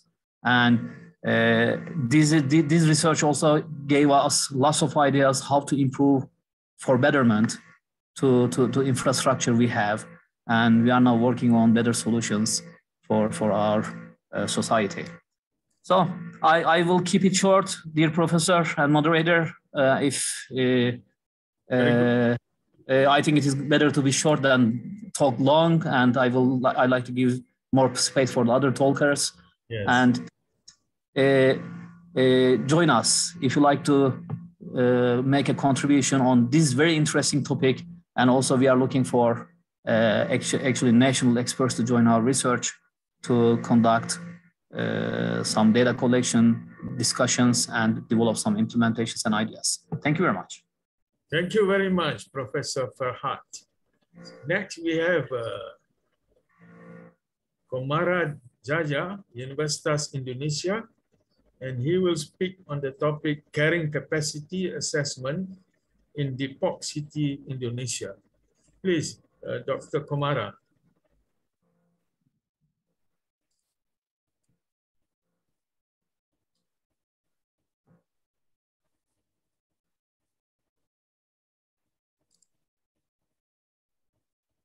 Dr. Komara, are you ready?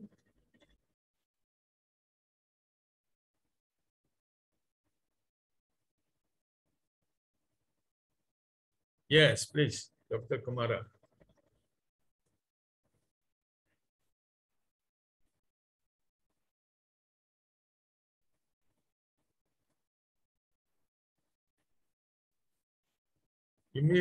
I can hear you, Dr. Kumara. You have to unmute. Hello? Okay. Can you hear me? Yeah. Yeah, I can hear now. Okay. First of all, I do apologize because I changed the topic actually, because the carrying capacity looks still in progress. Okay, Then, right, no problem. And then I changed the gear to the kind of crisis management in, in coping with the pandemic. Okay. Yeah, right. This is a kind of a prototype of urban management actually.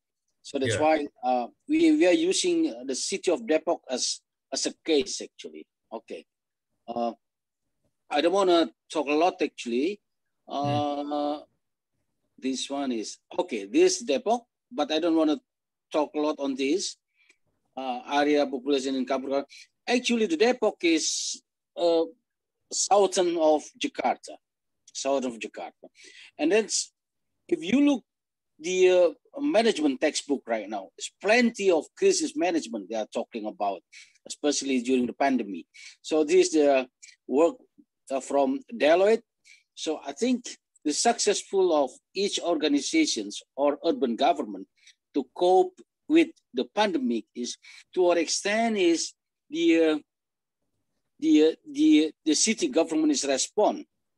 Well, I think everybody knows that's happening as well in terms of country or a nation. Look at that. If the leader is a kind of very, very responsive, then the probability of the citizens infecting a lot is relatively small, comparing with look at the United States experience, for example, during the Trump period, because the Trump is a kind of neglecting very serious pandemic, and then the burden to the citizen is quite huge. So to what extent is a response of the organization? Then do they have a kind of plan to cope with the pandemic? So especially we are here is a kind racing against time because we should gathering a lot of people actually. And then don't forget, because urban management is what should I say, a kind of involving bureaucracy among the layer of office. Then sometimes this is very, very tricky things here, this control hierarchy to execute or to implement, and so on and so on. Then how the organization is cope with decision-making process, for example. And then don't forget, here is a kind of calculating the real burden of the pandemic is very, very challenging and demanding actually. And the budget is also need a kind of extension. Then in the corporate, for example, the communication is very important, and also in a country or in city government, communication is very, very important. That's happening in Indonesia as well, especially with heavy political debate and so on and so on. And also how we engage with the private sector and engage with public coordinations. Then there is a kind of how to execute a kind of operating management actually. Then to what extent success and fail from our execution or implementation is, so goes to the public actually. Now, let me share on cities of Depok. Now it's quite a bit relaxing in the sense that the good news to some extent, because we are starting from level 5. There is red. Of course, there is some measurement and indicator starting from red, and then the yellow is number 3, the green is number 2 and white is number 1. Yeah. The success story of this is because that city government is really good in establishing a strong COVID task force.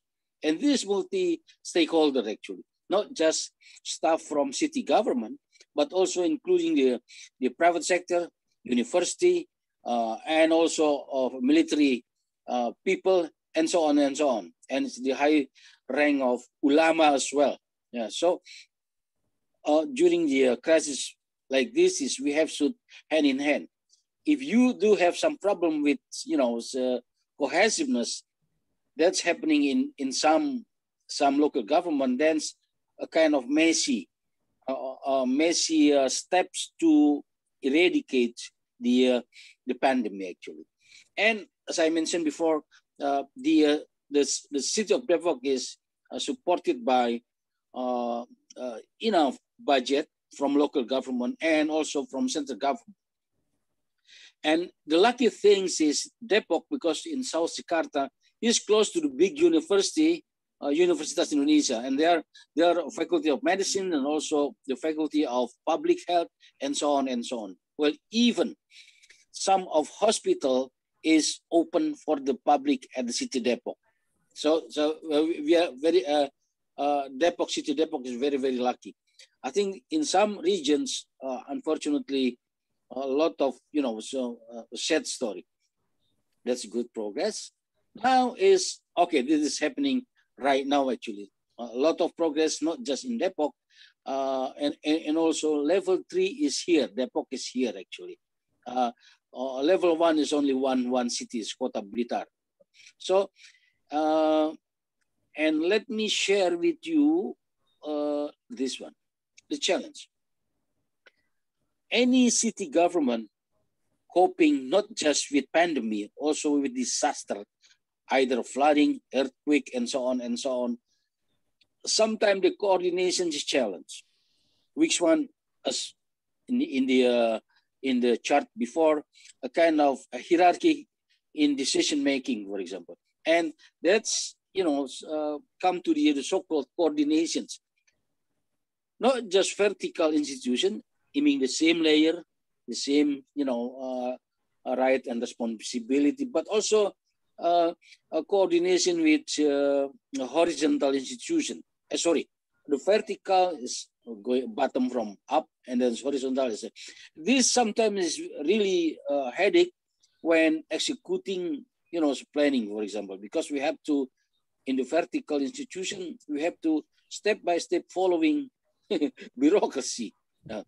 And also in case of Depok, city of Depok, and also we call it, I think for some of you is doing public economics, what's happened in Depok is also happening in main Jakarta and also surrounding area like Tangerang, Bekasi. So Depok is not the only one infected, for example, and also what's Depok outcome is also depend on the other surrounding area, Bogor as well, Jakarta as well. So I mean, there is interlinkage between regions. So again, because Dr. Kumara, you have 1 minute. Okay, so so this is what we call it leakage externalities, and also administrative boundaries cannot solve the problem. Now, lesson learned. I think everywhere, and also in Malaysia, what I heard is leadership is very, very important. So Pak Luhut saying that starting from Mr. President and so on and so on. And we suggest a science-based approach on problems. So not just, fortune teller or something else. And also gathering with expert judgment. And also considering the so-called best practice, whether in China or in European countries. So not just confidence by, solution of ourselves, but please cross-check with other best practice in other parts of the world. And again, communicate. Otherwise, those political issues has come here. Because the opponent is very easy to attack the weakness of our effort. And don't forget, this time is kind of racing against time. in any disaster, either earthquake, flooding, or pandemic like this. So we have to explore on crisis management issues for all of us. Thank you very much. Okay, thank you very much, Dr. Kumara. Very interesting presentation. Next, we have Dr. Astri Hanjarwati, and she's from the Universitas Islam Negeri Sunan Kalijaga. She will speak, he or she, I'm not sure, will speak on the topic, she, is it? The resilience of persons with disabilities during the COVID-19 pandemic. Please. Okay, thank you. Okay, thank you, Prof. Dato. Good afternoon, everyone. My name is Astri Hanjarwati. I am from Sociology Department, Faculty of Social and Humaniora, UIN Sunan Kalijaga, Yogyakarta, Indonesia. My topic research is the resilience of persons with disabilities during the COVID-19 pandemic.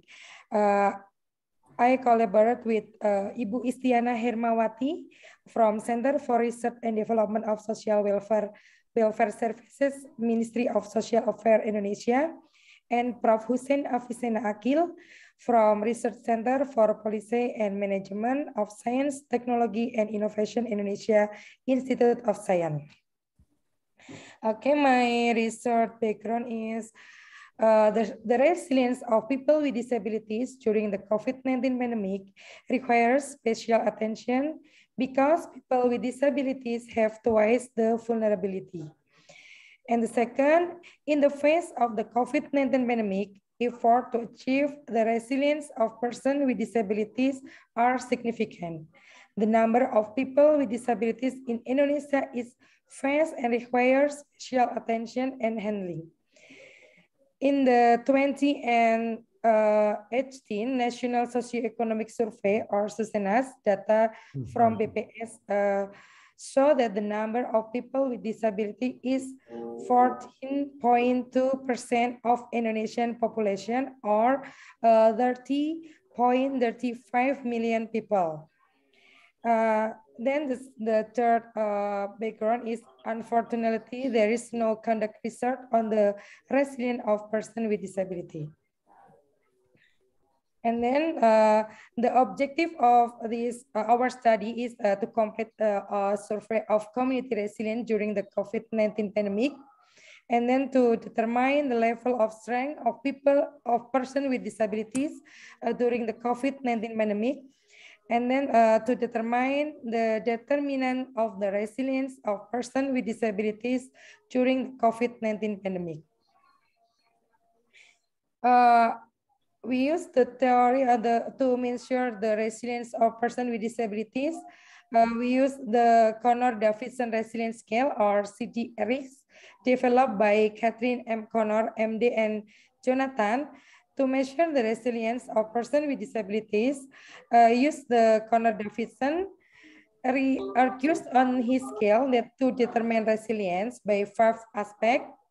1, the person competence, self-confidence, accepting change positively, self-control in achieving goals and how to ask for help from others, and spiritual influence, namely belief in the God and destiny. These 5 aspects developed into 25 statements on a Likert scale. CDRX has good psychometric properties and distinguish between those with more significant and lower resilience. The study used survey methods with a quantitative approach involving a research sample of 127 people with disabilities who are members of the Rise Together United, or PBB organization, and the Yogyakarta Paraplegic Association, or P3Y, in Bantul, Regency, Yogyakarta, Indonesia. Data retrieval with questionnaire distributed by Google Form via WhatsApp. Data analyzed using SPSS version 26 software with descriptive analyze, frequency analyze, and factor analyze. Then our results show that the resilience of persons with disability during the COVID-19 pandemic was in the high. This is 52.6%, and in the moderate are 47.4% categories. And then the determinant of resilience are external factor in the high category, 68.6%, and the medium category is the 31.4%. And internal factor, number 2 is the determinant of resilience are internal factors in the heights are 45.3%, and the medium is 54.7%. And then it concludes that the most significant influence on the resilience of persons with disability is external factor, namely the carrying capacity of family, friends in organization, neighbor, government, policies, and NGO assistance. Okay, this is my presentation. Thank you, Prof. Dato, and the audience. Thank you very much, Dr. Astri. Very good. Okay. Keep the time. Yeah, actually, this presentation is not to give the full detail. This is more on the summary of your paper, which is going to be presented later. Right, next we have Dr. Pek-Sin Liu from Tsinghua University. And his topic is on progress, curse, or mixed blessing, the impact of multiple climate ambiguities on the optimal carbon emission abatement policy. Please welcome Dr. Liu. And try to finish it within 7 minutes, please. Just go to the main message. Don't go into the methods and all that, you know. What is your finding? Sure. Yeah, please. So I'm very happy to have this opportunity to share our research findings on this topic. So as a broad background for our research, I think we have observed a fast growing trend in this topic in the intersection between climate studies or environmental studies and the economic studies. And here's where we build our research on. And our title is we studied the impact of multiple climate ambiguities or uncertainties on the optimal carbon emission abatement policy. And all the authors are from Tsinghua University School of Economics and Management, Beijing, China. So as it's a short presentation, I'm gonna go through the motivations and the implications and skip very fast on the details. So the first motivation is that we have observed the diverging opinions on combating climate change across different entities. So the environmental scientists and economists usually support more aggressive climate change actions, for example, mitigation and adaptation policies. But few decision makers like the politics and some other entities might be at least less active to those actions. So here's a quote from the former president. Are you changing your slides? Or are you still yes, I'm changing my slides. All right. But I can see. Yes, I'm changing my slides. So it's not changing. Not changing. I don't see. I only see the first slide. Okay, so I'm gonna.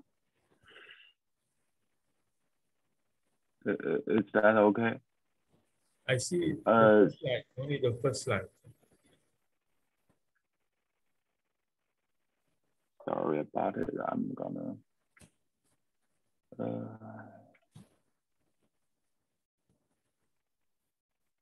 So is that okay? Yeah, now I see another slide. Yeah, so here's quote from the President Donald Trump on the Paris Climate Accord.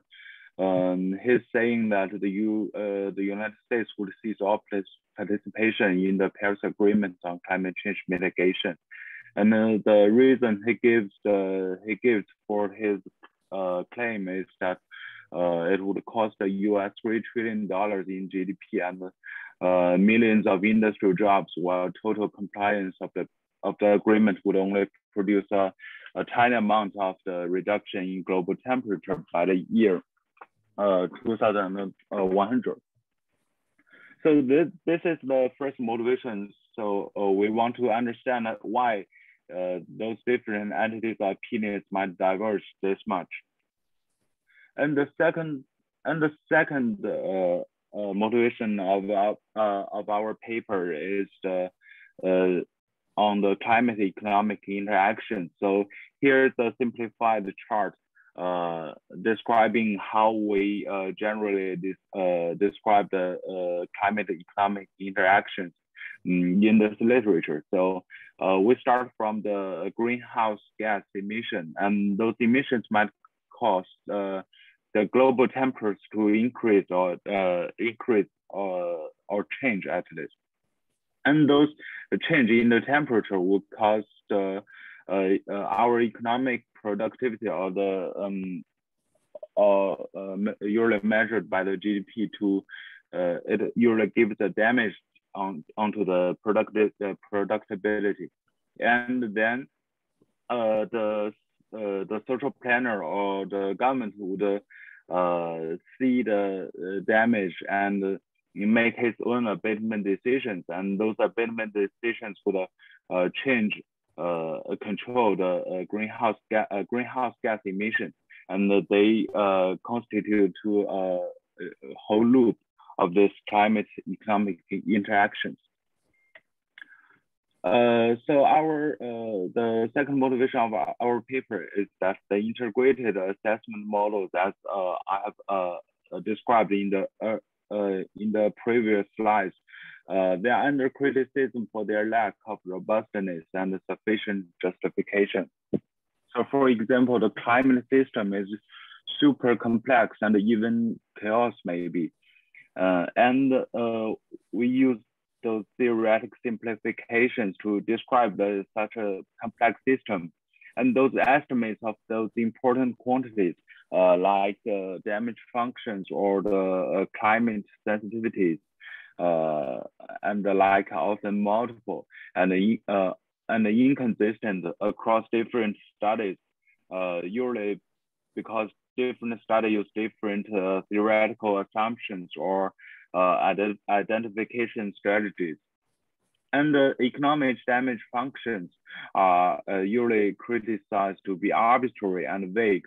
So they indicate that those functional forms are just ad hoc simplification. So overall, our understanding on the climate economic interactions are quite limited. And this results in the limited credibility of the integrated assessment models we used for the policy assessment and the policy making. And we use this terminology ambiguity or Nichian uncertainty to describe this kind of uncertainty. It's not about what the random outcomes would realize. It describes the uncertainties that we don't know which model is the best to describe how those climate or economic data are generated or they interact with each other. So generally we have many models to describe our climate economic interactions, and we want to figure out a way to optimally taking all those alternative models into one decision-making frameworks. And here we do this in this paper. So we developed stylized climate decision-making models that are accommodating three primary sources of uncertainty in the integrated assessment models. And the first source of uncertainty is the climate sensitivity, which describes the climate sensitivity of carbon emissions. And the second one is the probabilistic characterization of the economic damages. And the third source of uncertainty is the cost efficiency of the abatement policy. And our model has the following main features that differentiate ours with the previous models. And in our model, the multiple uncertainties might coexist simultaneously. And we let the various sources of uncertainty might entangle with each other. And I'm generally introduce our main findings. So we find that various climate economic ambiguities affect the optimal carbon emission abatement policy in different directions. For example, we find that some kind of uncertainties might increase the propensity to adopt the carbon emission abatement policy, but some kind of uncertainties might undermine the incentive to reduce the carbon emissions. And we find that considering those multiple uncertainties jointly leads to the optimal policies and the economic savings. That means the welfare effects of the policies significantly different from those obtained by considering the ambiguity separately, and then just aggregate them from to get a final decision. And we find that the integrative effects are shaped by the ambiguities of the uncertainties, individual effects, relative dominance, and the relationships perceived by the decision makers. And we find that these studies they have implications with many aspects at least. The first one, I think our work has new insights into the climate or environmental economics. So for a rational decision perspective, it explains the few decision makers' reluctance to take the climate mitigation action. You have for 1 minute. Yeah. And we trace to the ambiguous cost-benefit trade-offs. So we think the accuracy of the cost efficiency of the policies is crucial for those kind of analysis. And the cost side and the benefit side should be taken as a whole. We cannot just separately assess them and just add them together. And we find that multiple uncertainties in the models call for proper management, or at least the decision makers should respond to those uncertainties to get optimal policy. And we find that the rationale between the complex behavioral patterns of combating climate change can be attributed to the individual's reactions to the uncertainty. And we believe that our research takes the initial steps to identify the climate economics uncertainties from key sources. And we think that it has much more richer implications for future research. Like we want to know how the financial markets are apprise those kind of uncertainties or risks. I think that's what we want to do in the future. So thank you very much for this opportunity to share. Thank you very much. Very interesting topic. How climate change or greenhouse gas emission impact the actual economy. Right. Last but not least, we have another speaker, Dr. Kamal Nishanta Kandewata, University of Colombo, fueling South Asia's post-pandemic economic recovery through sustainable energies. Please, let's welcome Dr. Kamal. 7 minutes, please. Try to present within 7 minutes. Thank you. Thank you very much. Myself, Kamal Kandevatta and Ashani Fernando, we are postgraduate students at University of Colombo. We conducted our study on fuel in South Asia's post-pandemic recovery through sustainable energies. This is the outline of the presentation. Let me jump into the background. When you look at South Asia, if you consider past 2 decades, the economic growth rate implied that South Asia is one of the fastest growing regions in the world. Now, with that, the energy consumption dynamics has also changed, where if you take into consideration the percentage contribution of fossil fuel to the total energy mix in South Asia has increased to around 70% from 60%, which is around 1996 to 2000 period. On the other hand, the population of South Asia is around 1.3 billion, where we have around 7.6 billion population in the world. As you can see, there is a significant portion of the world population is located in South Asia. So with these facts, it is justifiable to assume that there will be higher energy demand in South Asia. Therefore, we develop our study based on literature. Now, literature does not indicate a consensus among the researchers about the direction of the causality. Some argue there's a unidirectional causality between economic activities and energy consumption, whereas some argue there's a bidirectional causality between economic activities and energy consumption. Now, these are some literature that we use in our study. The model development was based on the Cobb-Douglas production function. As you can see, we have introduced energy consumption into the Cobb-Douglas production function, and the linear form of the equation that you're going to estimate is indicated in the slide.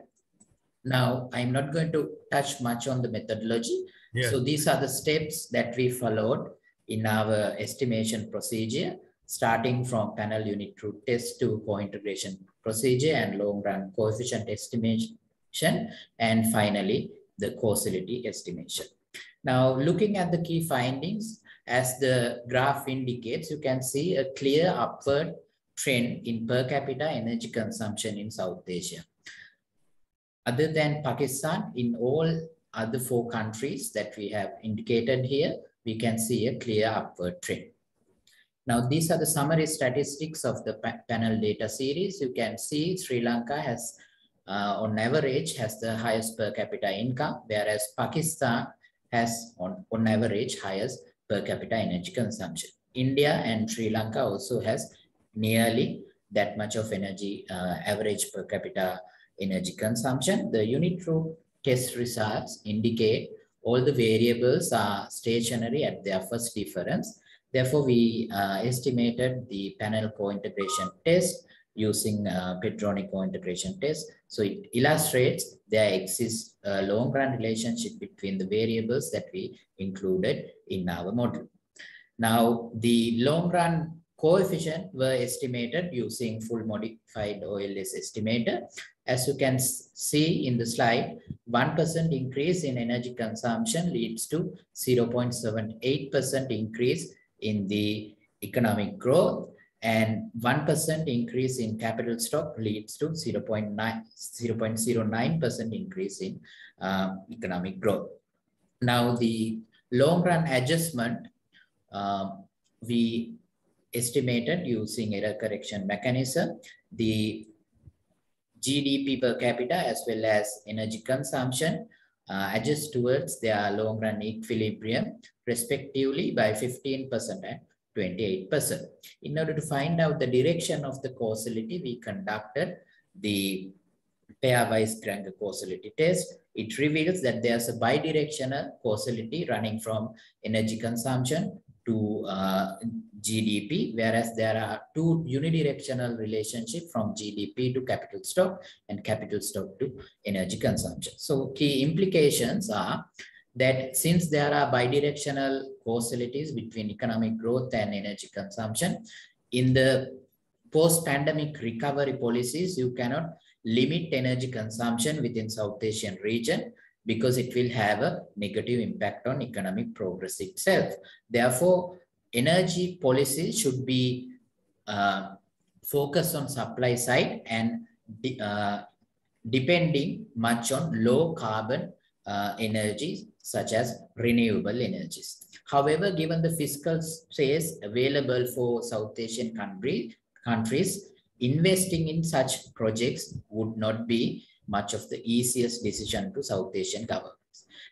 Considering its positive impact on environment as well as its other impacts such as improving access to energy to the rural people, I think focusing more on low carbon and renewable energy sources would give South Asia a unique opportunity where to achieve economic growth while conserve the environment rather than going in the path that the Western countries went, pollute first and try to conserve the environment later. South Asian countries need to focus on environmental conservation while they are achieving development. So thank you very much. Hey, These are some references. And Kamal, thank you. All right, now we have a few more minutes for discussion or question. So, are there any questions? Any question from the audience? We actually have some questions in the chat chat box, Professor Ahmad. Maybe can you put it on the slide, the questions? Oh yeah. Is Miss Mifta Cikarang, are you here with us? Maybe if you want to ask your question directly. Oh, directly, yes, please. Please, who wants to ask the question directly? Otherwise, we just take from the chat box. Okay, maybe I read it on behalf of Miss Mifta, yeah? For Mr. Ferhat Karaca, a while ago there was an issue about global climate change. This situation will have an impact on the possibility of damage to the global internet network. Then what are the benefits of the digital world today if 5 to 10 years will be destroyed if climate change is not controlled? This is from Miftah Rohim in Cikarang, Indonesia, Prof. Ahmad. Yeah. Thank you very much. This is an interesting question, actually, but rather than I am not considering it as a question. Actually, I am considering it as a kind of suggestion because, while we are designing a kind of building solutions for the future, we are always focusing on digitization and digital technologies. Yes. But it seems you are right. If something happens in terms of another catastrophic impact or some catastrophic impacts of climate change, it can create additional problems. So maybe even our research team will think about that, how we can design passive solutions for our residential houses to make them more resilient. And also I'd like to invite you to provide your ideas if you have any. This is a challenging topic, actually. I don't have an answer for this question. So that's why I'm taking it. It's very important. Yeah, thank you. What will happen if the digital technology is disrupted? Because we're depending a lot on digital. If climate change has some impact on the way the internet operates, then there's also going to be a disastrous. Yes. Anybody else from the discussion who want to respond to that question? Dr. Kamara? Nobody? Okay, we can go to the next question, please. MC. Okay, there is another question. How many factors can be trigger the potential increased case of COVID-19 outbreak can be identified as a third wave in the future? from Abdul Qadir. What is the Mr. question? Abdul. I don't understand the question. What How is many factors can be trigger the potential increased case of COVID-19 outbreak? How many factors Can trigger the potential increase on the third wave COVID-19 outbreak? Maybe they were talking about the third wave, Professor Ahmad. Yeah. Who wants to reply to that? Actually, nobody talked about the health aspect. We had the methane capture, sustainable building, urban, maybe the crisis management. Dr. Kamara, you want to respond to that? What are the factors we need to look out for in looking at the third wave of the COVID? No? Nobody? Yeah, why don't we go to the next question? So there is nobody can answer that question. Yes, please. Yeah, I think there's one here with us, Mr. Galim Tokash. Mr. Galim, you also want to ask the question directly, maybe? Directly, okay, please. Mr. Galim. Hello? Hello. Yeah. Yeah, please go it ahead. Wasn't like a question. It was just, it was directed to everyone here. So we are just studying the circular economy in the construction sector. So I was just curious. It's a comment, yes. Yeah, comments and just to gather people's idea. If people have some idea in circularity in construction sector, then just feel free to chat, like write in chat or answer. So, are you talking about circular economy, is it? Circular economy in construction sector, we're identifying indicators. Yeah. So I was just curious about people's opinion on this issue. Can I? Yeah, please. Okay. Where are you from? Kazakhstan. Where? Kazakhstan. Kazakhstan.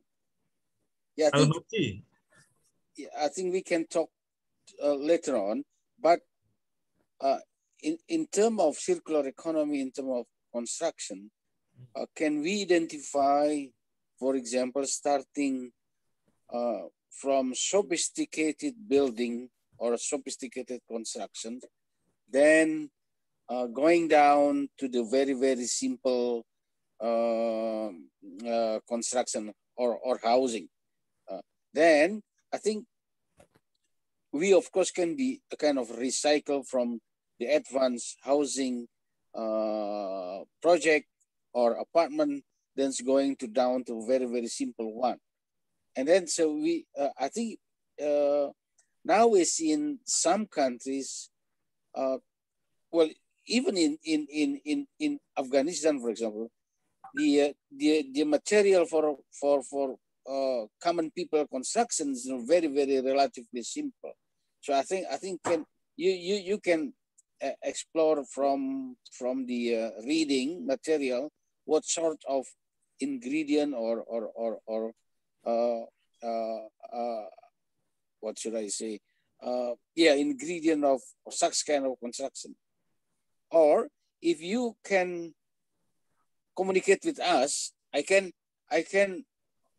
can do a kind of joint research on that, because in Indonesia is relatively a lot of housing construction for middle class down. I mean that for marginal people, that's very, very needed actually, but not of course in Kuala Lumpur. Kuala Lumpur's income per capita is higher. Yeah, is it not the concrete which is the main issue here, isn't it, in construction? Yeah. Concrete. Yeah. Yes, not the real concrete, but others materials can, well, to some extent we can say recycle, but produce in lower relatively quality. Yeah, we should go back to using bamboo, using you know. I know in Germany, the Fraunhofer organization, they do a lot of research on recyclable concrete. Yes. So they're looking at that because a lot of people use concrete. But I know of professors in Germany, they're looking at the traditional houses in Philippines, Indonesia. Oh, I see. Yeah. In terms of green houses, you know, to move away from the use of concrete and all this. And when we talk about the airflow, in fact, the traditional houses have better airflow compared to the current construction here. Yeah. Okay, any other question? Well, and also back to the yes, please. Third wave pandemic, I think we can do by tracing actually. But we should have a kind of what type of COVID they suffer. And then after, say, for example, the third generation of COVID, then we have to, the so-called doing tracing, you know, people connecting to him and so on and so on. Because in Indonesia, there is no second, I can say second generation or third generation of such kind of COVID. We don't do that. But but we are ready just in case there is a new hybrid of COVID actually. See, what happened is second wave, third wave is because of new variants. So as long as we have the COVID in the community, the virus, then the longer it is in the community, then it will sort of change. So once a vaccine has come in, then there's less and less incidence in the community. Then the chances of changing into other forms, it's less. So in fact, so this is what the people in the medical public health field tells us, right? Yeah, Victorina, are we finishing now? It's already 4 o'clock. Yes, unfortunately, we have to wrap this session. Thank you, Prof. Dato Ahmad, our moderator of this session. And that's all right. I think we have a very exciting session today. Please be informed that after this breakout room sessions, we will guide you to proceed to main room in the Zoom lobby for an interactive session between the two focus group discussions. You will be invited to give questions as well. And in the main sessions, we will have some announcements as well as the attendance links for your reference. We will now have a 15-minute break with some video performance on show. But before the break, allow me to give some information about our upcoming event. So we will have our main event of 2021 AUA and ICSSGS Academic Conference with the big theme of global strategies for a resilient and sustainable post-pandemic world towards a better future for all. This will be held on Tuesday and Wednesday on October 26th and 27th, 2021 from 9 a.m. to 6 p.m. Western Indonesian time. For more information, kindly visit our website or you can directly contact us to our email address as you see on the screen. Okay, this is our official posters for this conference, although we already finished the call for abstracts, but we will kindly go to our website for the updates informations. We kindly invite the academics and non-academics to join our events. And that's it. See you in the main sessions. Thank you, Prof. Ahmad. Okay, all right. Thank you, everyone. Thank you, all discussants and audience.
Jangan ya. Ini aku. Iya. Jangan pukul rata semua. Itulah makanya tanya sah apa enggak.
thank you. Good afternoon, everyone.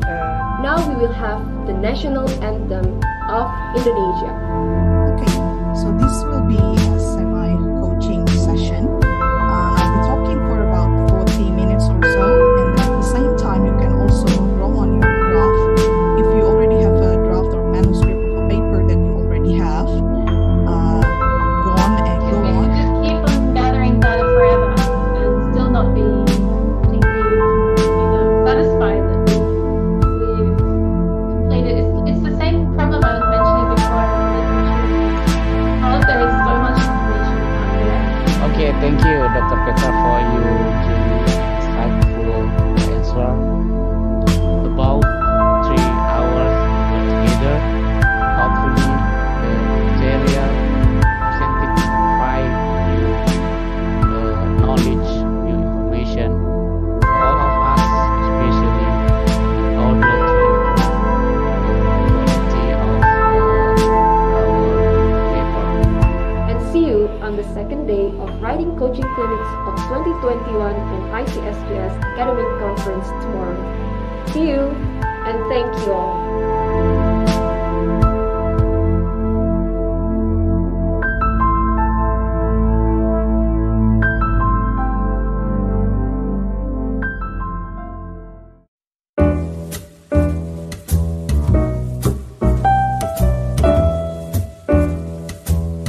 In this focus group today, if you need any assistance, feel free to contact me through the chat.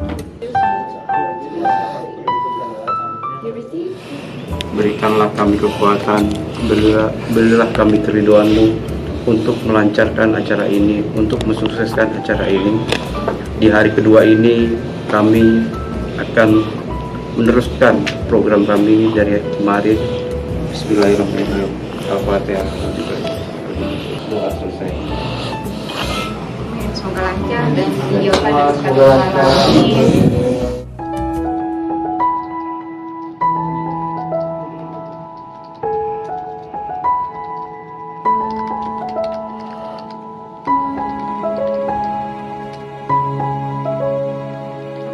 Hello, all participants and audience of Writing Coaching Clinics, the 2021 AUA and ICSGS Academic Conference.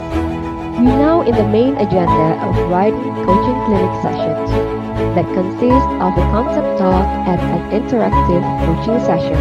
Now, a little bit of example of looking at the journal article. If you visit a high-ranked journal, it's one of the papers that Ms. Gela is using.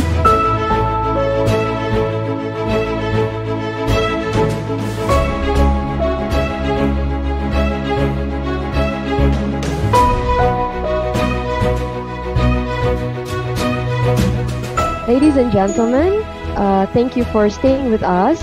After these, we are to proceed to lobby and we will have some announcements also for the closing remarks, as well as the attendance link for your reference.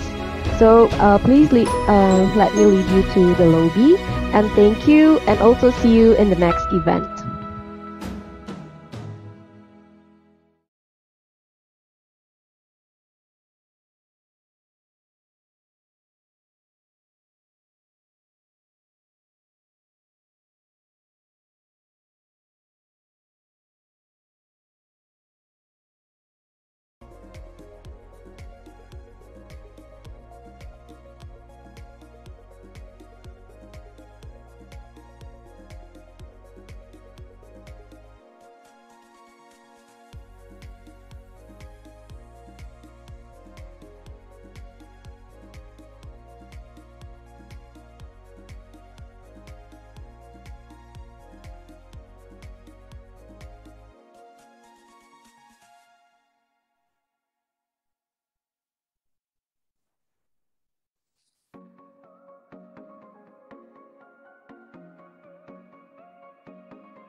Excellencies, ladies and Recording gentlemen, in progress. welcome back to the main session.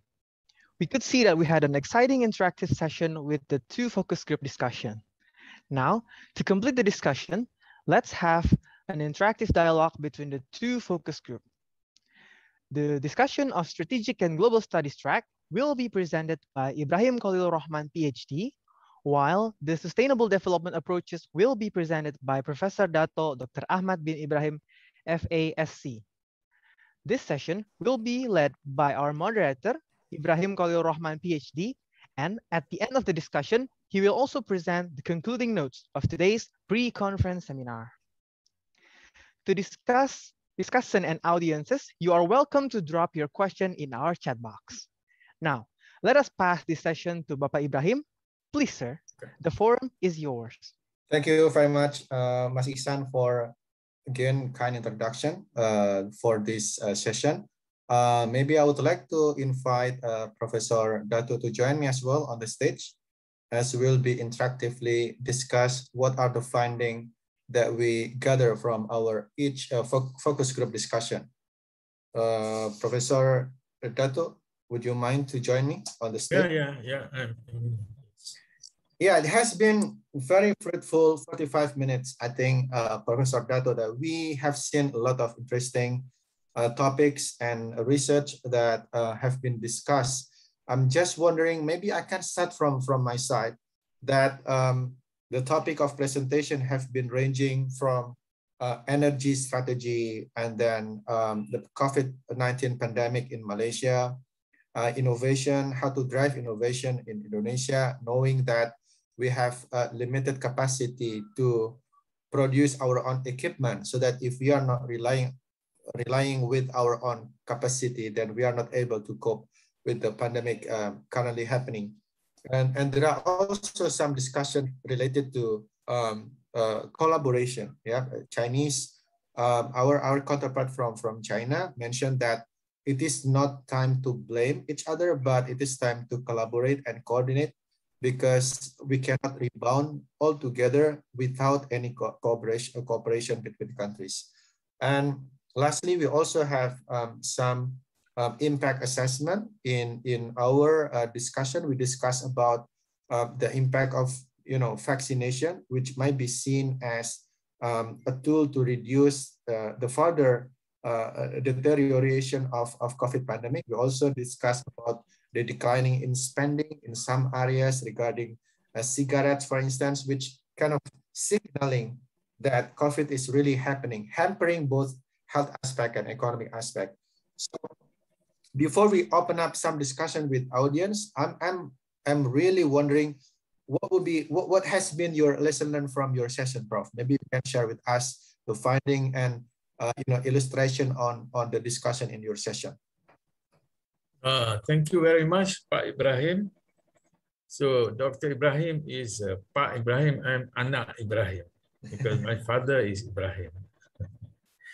Anyway, in our session, we're all looking at mainly on the GSG emission of greenhouse gas. We started with a paper by Professor Iyas from UAE, and he talked about the methane part of greenhouse gas, how technologies can be put in place to capture methane. Now, in fact, instead of carbon dioxide, people are talking about methane, especially from like in Brazil, a lot of production, livestock production, they produce a lot of methane. And methane, I know, is 21 times more potent than carbon dioxide. So methane has become a very important topic in the GSG emission. Then we had Dr. Farhad. He spoke about how building will have to change during the pandemic, post-pandemic, because of the need to have incorporate all the spaces for study space for student and air circulation within building. And somebody also raised about a circular economy with respect to construction industry and building, whether we need to go back to the traditional way of making or building houses using traditional materials which can be recycled. And there was some very interesting presentation by China on some model, the economic model, looking at climate change and the economy. And he has come out with a nice study which actually pose some question on the integrated assessment model that has been used. And because although we don't want the fossil fuel to be used, but we cannot run away from the cost-benefit analysis. So he has presented quite a very useful model which can influence the policy on GHG emission by countries, and this should be a good paper to look at during the conference in end of the month. And there was some discussion also on the crisis management under the pandemic in terms of urban planning, and this came from a speaker from the Universitas Indonesia itself. And there was some interesting presentation from Sri Lanka, and he talks about the need to move towards a low carbon economic growth. And he compared how the different South Asian countries are performing with regards to this aspect of economic growth. But one interesting observation is on, as you know, from the pandemic, we talk a lot about digital technologies. Everyone is going digital. Education is digital, health is digital, e-commerce, everything is dependent on the internet. What happened if something as a result of climate change, the rising in temperature, will disrupt the internet itself? So this is an interesting question that came up, and nobody actually could give an answer to that because nobody is looking at that at the moment. So those are the things that we discussed in our Pak Ibrahim. Yes. Thank you very much, Prof. Very interesting. I imagine it must be very hot topic. You have been moderating during your session. And I will be opening probably about 2 questions, short questions from the audience. Maybe 1 question from audience and 1 question from the offline, as time is really approaching towards the end. So we start from the audience. I think we have, Arifin Hariputra. How effective are policymakers in forming the right strategies in response to the pandemic? Maybe Professor Dato, you would like to comment on this? Lesson learned from Malaysia, for instance. How effective are policymakers in forming the right strategies in response to the pandemic? It's a very interesting question. What does he mean by policy makers? You mean the government? Maybe government, yeah. Government, yeah. I think the pandemic takes the world by storm.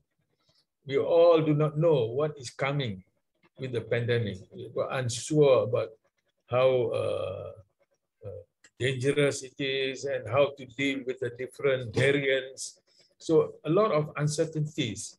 So I'm not sure whether anybody can come up with a really appropriate policy. Struggling, experimenting, all countries do that. But because of the collaboration which was brought together through WHO, I think we are now getting somewhere in terms of coming up with a policy. In fact, in Malaysia, we're already talking about living with the virus. And as we have been living with the other virus, the flu virus and all that, so with the appearance or with the development of effective vaccines, and also now one company, Merck, I think they've come out with another therapeutic drugs.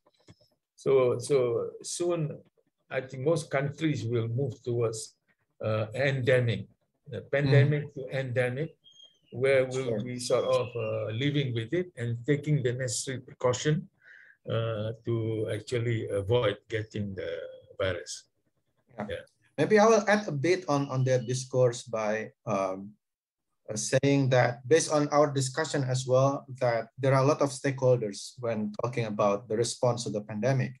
Even though government is the goalkeeper, apparently, but there are also the role of media, the role of the role of local government, LSM or social organization. That will be all together forming awareness between citizen all across the globe. So it's not only that the role of government as the only sole responsibility actor, but also other stakeholders should be all collaborating in this kind of situation. I have some slides on that on the last presentation that I will share with you later on. But let's move to next question from Lera Efforts. Professor Dato, do you find the concept of sustainability and resilience still relevant to the global societies after the pandemic? Of course. In fact, sustainability is going to be even more complicated. Yeah. Yeah. Because of the pandemic, but pandemic actually came out also from our neglect of the sustainability agenda, because we are opening up lands, without looking at the impact on the habitats of these microbes. Actually, if you look at the microbes in the forest or in the ecosystem, the biodiversity, there are still huge numbers which are still thriving in their natural habitats. Mm-hmm. So definitely sustainability is becoming more and more urgent now with regards to as a response to the pandemic. Yes. Yeah, I will second that opinion as well, Professor Dato, because if we contemplate on what our second panelist on the impact of pandemic on urban planning, domestication of human, then we can realize that now government or economic actors will think that economic achievement is not the most important thing. Somehow that we have to achieve the most essential part of human needs, which is health and education probably. So the needs to build, beautiful airport or skyscraper would not be at most important agenda as it was or it used to be, but rather shifting towards different mindset to see that the flatness of society will change the mindset of people, that actually we just need simplicity in our life. That's I think something I learned from the Professor Gunawan remark. Yes, that's correct, Prof. Gunawan. Yeah. Very good. Okay. I will open up one last question from the audience, maybe direct question that you can, if you have something to share with us before we. No? Yeah, Bapak Ibrahim, we actually also have a compiled offline question from the audience earlier on the for the audience link. Okay. For the IT team, maybe you could present the questions. Maybe we can select one. Yes, sure. Okay. There are some questions here. I'll give a privilege to Professor Dato to select which question we would like to discuss. Oh, these are the questions, is it? Yeah, this is the offline questions collected from the audience. Maybe let's start maybe number 6, if you agree. Yeah, please. So are we prepared to live with this situation and transportation? Well, basically, we cannot avoid. I mean, it is something that you have to face. Yes. You have to be more, adaptive to the fact that you have to spend more. Just to run your normal operation, you have to spend more. Your drivers should have healthcare facilities. You have to give them more vitamins. You have to test them on regular basis. You have to send them to vaccination center. You have to be more adaptive if your truck or your ship cannot move because you have under quarantine period. So I think it is not a question of either or, but rather something that automatically you have to be more adaptive to this situation in all aspects. I'm talking probably more from transportation, as I'm dealing this industry day by day. We cannot just avoid. It is something you have to face. And and we have to make sure that the adaptation, the adaptive process should be quicker. Otherwise, customer cannot wait, and it will be just creating a lot of backward impact for us.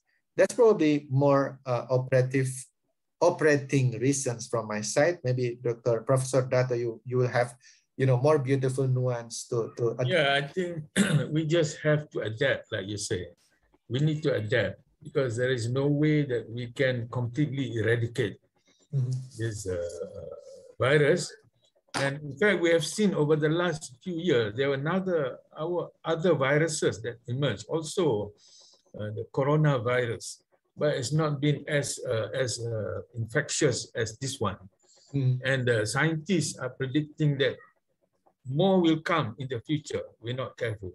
So we must be ready actually with adapting to the kind of life where you are being sort of threatened by these new viruses.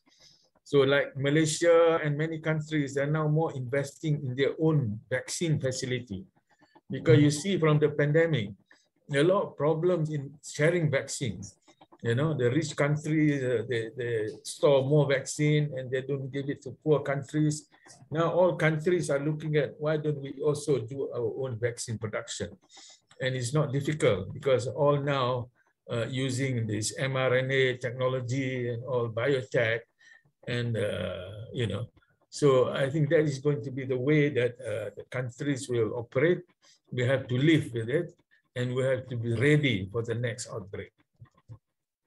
Thank you very much, Professor Dato. Thank you very much, ladies and gentlemen. We would like to continue this discussion on and on, but of course, time is unrenewable resources. We have to end our discussion this time. But before, let me conclude what we have been what I have been witnessing during this conference, pre-conference agenda. Please, officer, can you give me an access to present my screen? IT.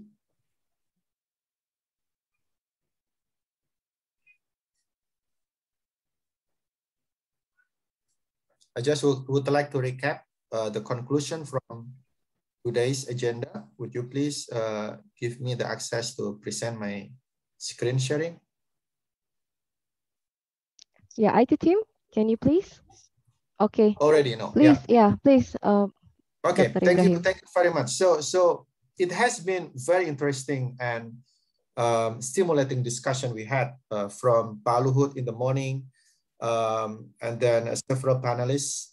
I think the plenary session has been, bringing a lot of important notion on how the macro policies should be incorporated with data-driven analysis. Pak Luhut mentioned that mobility in Indonesia has been all well monitored using Google mobility, using Facebook mobility, just to better understand the risk, the exposure, and the risk when people are becoming more mobilized, such a way that PPKM or restriction is implemented based on the data. So basically, policy is important, and policy can only be introduced with data-driven or evidence-based. The second would be adaptive technology is important to minimize the risk of disaster management. We know that in Indonesia, for instance, the nature of disaster can change time by time, location by locations. There is no such way that we can treat every disaster similarly. So adaptive technology is important, and more into that, sometimes technology should also be complemented with the local wisdom, like what we have learned this morning or this afternoon. And then we also learn about the change in societal landscape from megalotomia to esotomia. Francis Fukuyama, I think for all of you interested with political economy, which means that with pandemic, we have blessing in disguise. The economy will be a bit of slowing down, emission will be slowing down. In such a way, it will give us a lot of time to reflect on, to more reflective on what we have been doing to this Earth, planet Earth, and probably something that maybe give us some reminder. Probably we have been going too far and too much from Earth extraction. And the last one is micro coordination. It's very important. So we have to see both perspective from micro level and micro level. It cannot be either or. It should be a combination between the two. And then from the FGD, from Professor Dato, we see a lot of keywords here: building and circular economy, greenhouse gas emission, climate change, and the impact on the economy, and how to deal with crisis management and urban planning. Everyone is going digital in their educations, working, and there will be a lot of agenda that we have to be well tackled so that society can be seeing current phenomenon as new normal. And climate change is also an agenda that we have to realize the impact towards society. In my FGD, Sustainable Development Approaches, we can see a lot of aspect here that, pandemic can be mitigated by better information to the citizen, the role of media on vaccination so that citizen can, value the vaccination as important as they understand the value of being vaccinated and the value of having herding or herd immunity. And that's something we realized from Malaysian experience. Policy coordination is important. It cannot be seen as one policy fits for all. We need something both at the regional, local, and governmental analysis. In the medium analysis, we see that the pandemic also hit mental health. Something should be done here. The pandemic has also increased the innovation, something Professor Dato mentioned. Ultimately, we cannot rely on technological importation because we have to stick on our own feet. Otherwise, sustainability is the issue. If we keep importing, keep dependent on foreign technologies, for instance. So that also in Malaysia, they introduced their own vaccine. Indonesia will introduce our own respiratory machine, something like that. Last one will be collaboration and solidarity and sustainable protocols and economy. So that's probably what we have been discussing so far. Again, I think myself, Ibrahim, and my senior but with younger mindset, Professor Dato Ibrahim as well, both of us, we are very privileged to be here to be moderating this topic. And I'm sure there are a lot of knowledge and insight that we can gather from this session in the afternoon and late afternoon now. Professor Dato, if you have a last sentence from you before we end. No, you have covered everything. Thank you, everyone. And it has been a very good experience. Thank you very much, Professor Dato. Thank you, everyone, distinguished moderators, distinguished discussion and participants. Thank you very much. My name is Ibrahim Rahman. I'm very happy to be with you until the end of the FGD session. And I will return my microphone back to our two wonderful MCs, Victorina Arif and Isan Gifari. Thank you and see you later in the next occasion. Thank you. Assalamualaikum. Thank you. Thank you very much, Dr. Ibrahim, for leading our plenary session today, and also Prof. Dato Ahmad. And the session has been exceptionally exciting. So thank you to our respected moderators. Now we kindly invite two discussants to give their short impression message, about 1 to 2 minutes, about this event. Firstly, I would like to invite Professor Dr. Ferhat Karaca from Nazarbayev University. He is in Sustainable Development Approaches Focus Group. Prof. Ferhat, are you here with us now? Yeah, could you give some short impressions message about today's event? Okay, thank you very much, Victorina. And actually, I like to express my appreciation for the organization. It is one of the smooth and best organization I attended during this online meeting periods. I mean, during last year. So everything was great. So very successful. Actually, also I'd like to thank the IT guys. I see that there is a certain effort behind the screens. Even you changed my screen name. It was fantastic. So the sessions are well planned. All the plenary talks were great, and the moderators were fantastic. They were talking and managing everything in a very smooth way and mediating. Thank you very much for organizing such a nice event. I am happy to be here. I am proud to be here. Thank you, and I am honored. Well done. Thank you guys. It was great. Scientific activity. I am really impressed. And even I couldn't miss 1 minute. It is more than three hours. So I haven't, regret even in a single second. Thank you. Well done. Thank you so much, Prof. Ferhat, for sharing your experience with us and also for your support and message. Next, we would like to invite Dr. Liu Chi-yong from UCSI University that also has been joining us today to express your experience about the program. Dr. Liu. Okay, hi.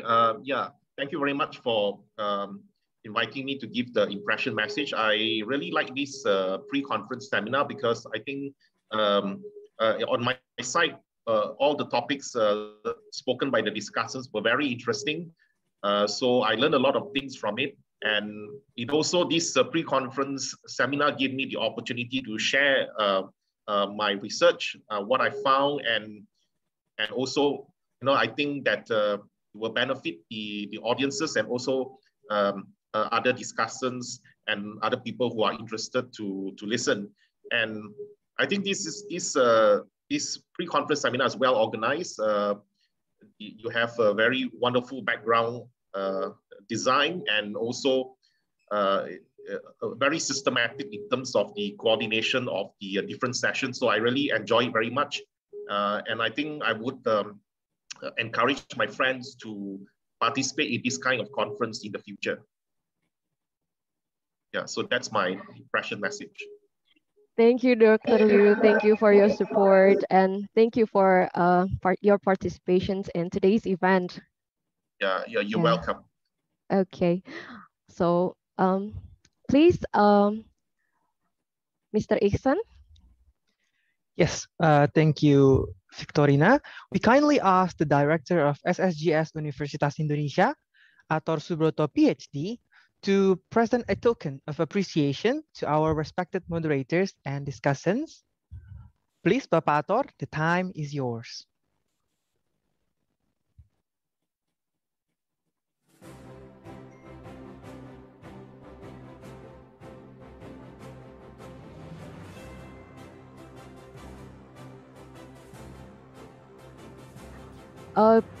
Bapak Ator, could you please unmute your microphone? Okay. Yeah, thank you. Thank you, Dorina.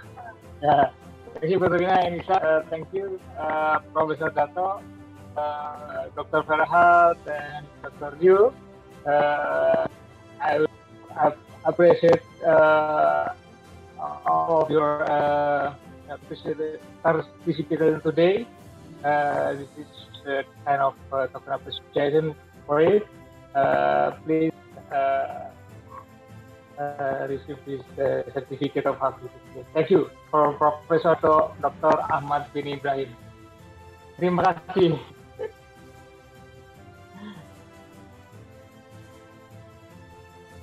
And then certificate of appreciation, the moderator Ibrahim Khalilur Rahman, my very best friend from the beginning.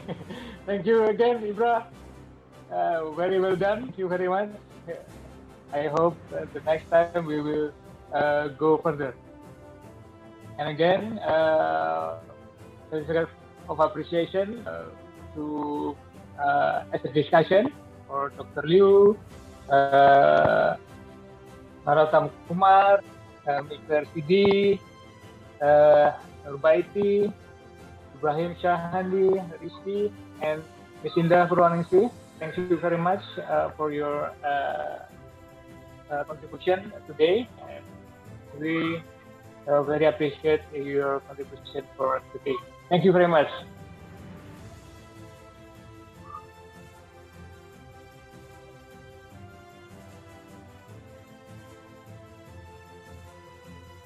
And for the sustainable development approach, Bapak Ator.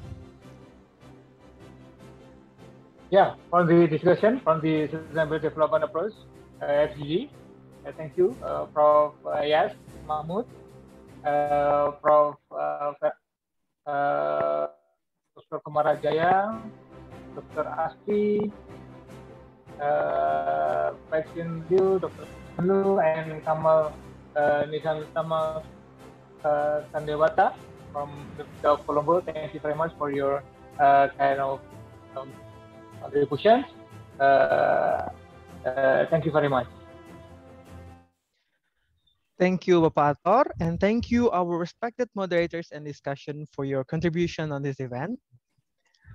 To complete our event, we invite Director of SSGS Universitas Indonesia, Chairman of 2021 AUA and ICSSGS Academic Conference, our respected moderators and discussant to turn on the camera as we're about to take virtual photo.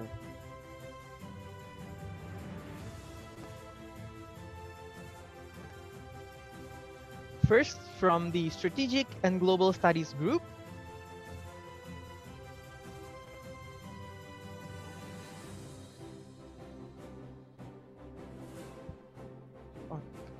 okay, I will lead the photo session. 3, 2, 1, go. IT team, all good? Okay. Next, we will take virtual photo for the Strategic and Global Studies Group.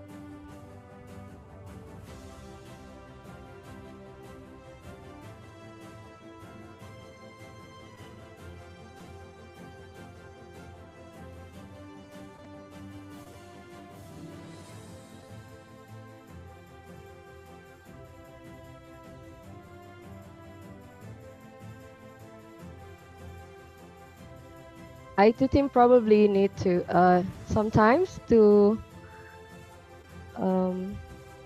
find the discussants. Is everything okay, IT team? Please, Iksan. Thank you, Victorina.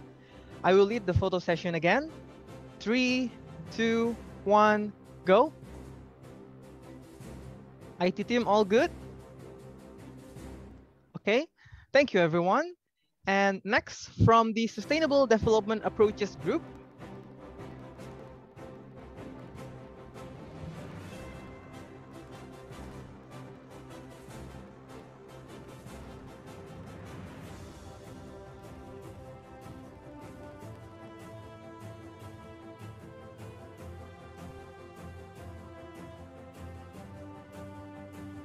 please wait a moment as our IT team are working hard to find all the names that is included in the Sustainable Development Approach Group.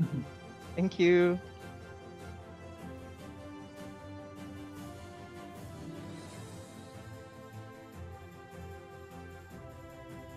Okay, IT team, are you ready?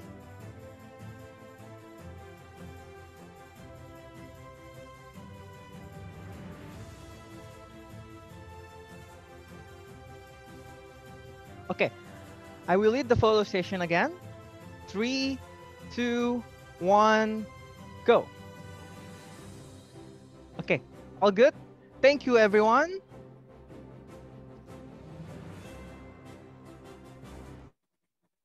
Thank you, everyone. Ladies and gentlemen, we are now approaching to the edge of the event. But before that, let's have a closing remarks from the Director of SSGS Universitas Indonesia, Bapak Ator Subroto, PhD. Please welcome Bapak Ator. Please, the floor is yours. Yeah, thank you, Victorina, for your very nice introduction and invite me to give closing remarks. Excellencies, Honorable Minister, AUA managers, sector, director, deans of department, guest discussion, audience, ladies and gentlemen, very good afternoon. Assalamualaikum warahmatullahi wabarakatuh. I believe that all of us will enjoy today's event, the seminar. It is my great pleasure that you have exciting and fruitful discussion throughout the plenary sessions and to focus group discussions. After successfully holding 4 previous conferences this year, the School of Strategic and Global Studies, Universitas Indonesia collaborates with the Asian University Alliance, AUA, to bring this year's significant academic conference with a theme of global strategies for a resilient and sustainable post-pandemic world towards a better future for all. Before the conference day, we are calling to significant programs, which today we have gone through the second program, pre-conference seminar, with the theme of the strategies and adaptation to the pandemic and emerging response. With this holistic program of an intellectual dialogues, authors and speakers from multidisciplinary backgrounds, we highly expect every participant and audience bring home a great insight on the global knowledge and ideas and the response strategies and adaptation to the pandemic topic. We observe the plenary session and focus group discussion. So I can call all note that the objective of this event has successfully accomplished. The messages from speakers and authors clearly pinpointed that in facing the crisis, we all have to put hands together to have a comprehensive and responsive strategies and adaptation. I'd like to express my high appreciation to AUA Secretariat, the technical committee from School of Strategy and Global Studies, Universitas Indonesia, and all the co-host universities for organizing this successful event. Then, of course, my deep respect to all speakers, discussion, moderators, and audiences. Are honored to have you today. See you in the main event of 2021 AUA and ICSGS Academic Conference. Thank you very much. Thank you very much, Bapak Tor, for the remarks. Before we're closing today's event, we want to invite all of you to take a group photo. So to everyone that's been joining us with us today, please turn on your camera as we're about to take a virtual photo.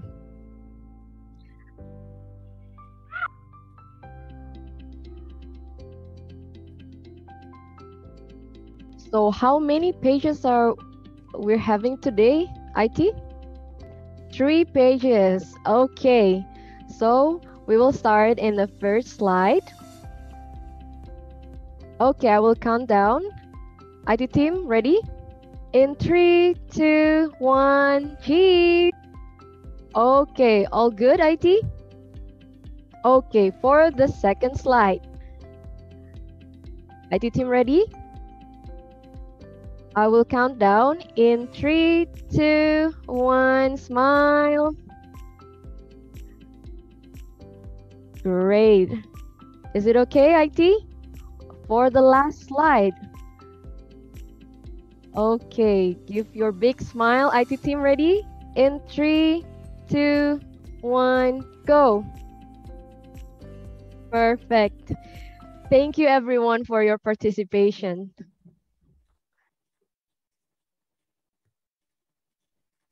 To our respected moderators and discussant, we are honored to have you today. And to all our audiences, thank you for your excitement and participation. Please be informed that the certificate of your participation will be sent to your registered email according to your attendance. The link of the attendance is shared in the chat room. Hopefully, this event will be beneficial and insightful for us all. Before we're closing, we also like to add some important information about our upcoming program.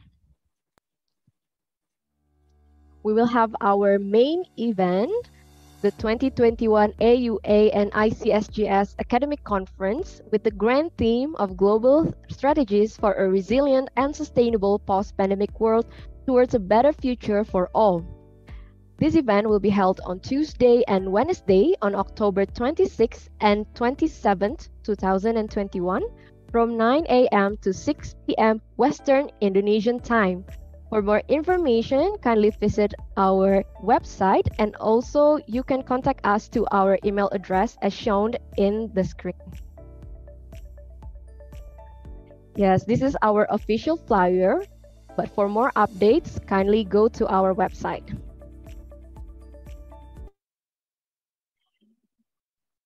We kindly invite the academics and non-academics to join our events. On behalf of 2021 AUA and ICSGS Academic Conference Committee, we would like to extend gratitude for your kind participation and support. Thank you. And see you on the main event of 2021 AUA and ICSGS Academic Conference. See you. Bye. See you all. Thank you. Thank you, everyone.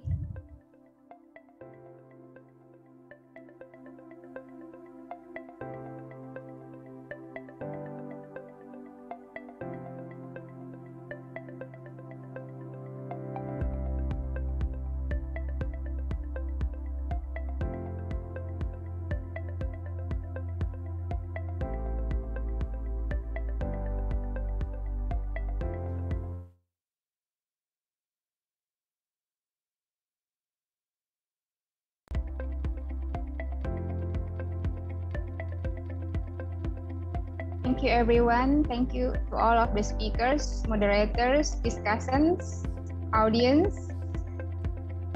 Thank you, everybody. See you in our next event.